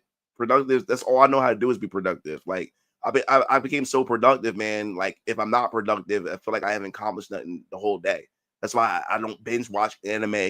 I don't play video games all day because if I'm playing video games all day and I haven't done no work, then I feel like I ain't accomplished shit. You know what I'm saying? So that's another thing. Also, I did some little fun reveals for you guys on my that I posted. Go to my community tabs. Who is this? Who is this lady here? I won't spoil anything, but yes, there's another new character in Venus Orion Comics that I have yet to reveal to you guys, which we'll be getting into January 6th. Hold on 1 second. Oh man, God. This is annoying. I can't wait to this fucking 1 second, guys.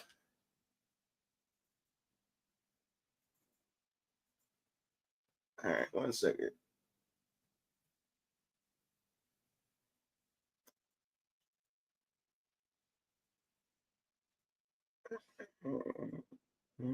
There we go.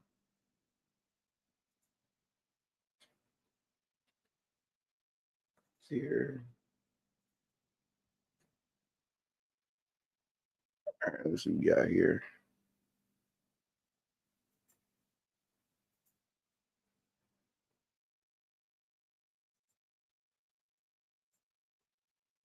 All right.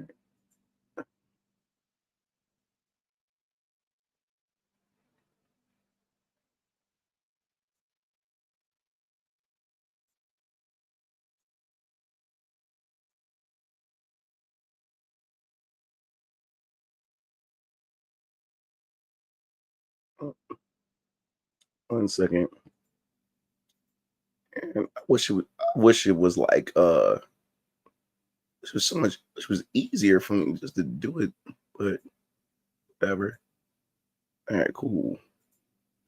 So yeah, so got another new character.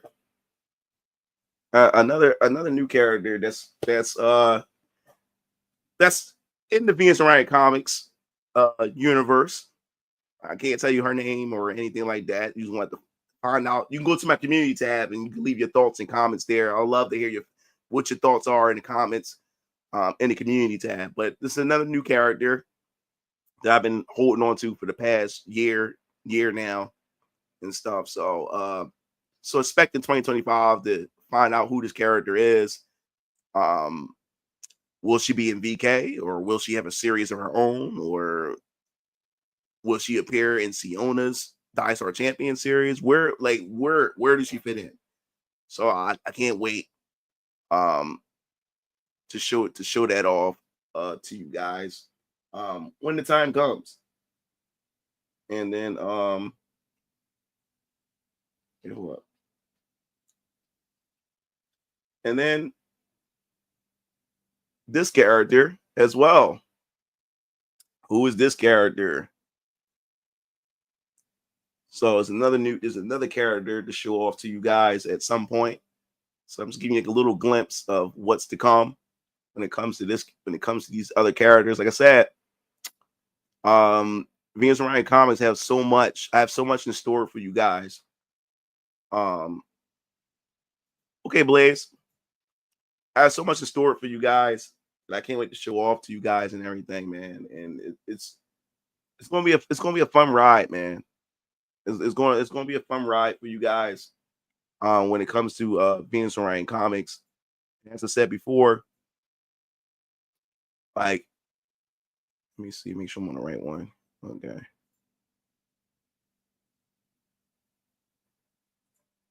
As I said before, guys, if you guys really want to show some support, man, to Venus and Ryan Comics, make sure, man, that go to my Kickstarter. As I said before,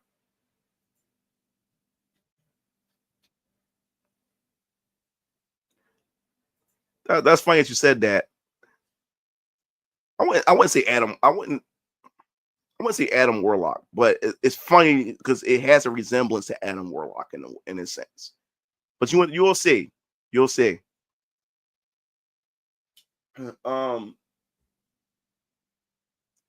Yeah, so if you guys are interested, I'll post it again in the comment in the chat box. If you guys are interested in when the show support the Venus and Ryan Comics, definitely go to the link and hit that follow button, that notification button. Follow this pre-launch page because it will send you a notification January 6th to let you know that pre-orders are live. We have limited items, limited books, except the base cover. The base cover is not limited, but the cover B, C, and D is limited. There's only limited stocks by their value and their rarity. So if you're interested in getting B, C, or D, like, do not play around. Don't wait the day of, because you have to get your email verified. You have to make a Kickstarter account. That's the only way you're able to pre-order. You're going to be able to pre-order using Kickstarter. So you have to make a Kickstarter account. So please go there. Did you include your sister as a character in your comic universe? Oh yeah, she's going to be a character. Yes, there will be characters based off the people I know in real life. The fun part is I can't wait for you guys to figure out who's who. Like I said, my baby mom's a character. I won't tell you who she is. You haven't seen her yet. You probably won't. You ain't gonna see her for a minute. I won't even tell you what series she's in, but you're gonna know who she is when she do make her appearance. You will know who she is. But yeah, don't miss out on this. Like I said, man, like, let's try to see if we can get this to 100 followers on the pre-launch. Because if we get to 100, it'll definitely push me farther in the algorithm of Kickstarter and the Kickstarter community by the time it launches. So let's see if we can get that to 100, man. I think we can actually do it. My goal is I would love to hit 1,000. I like to reach 1,000 as 100,000. As far as the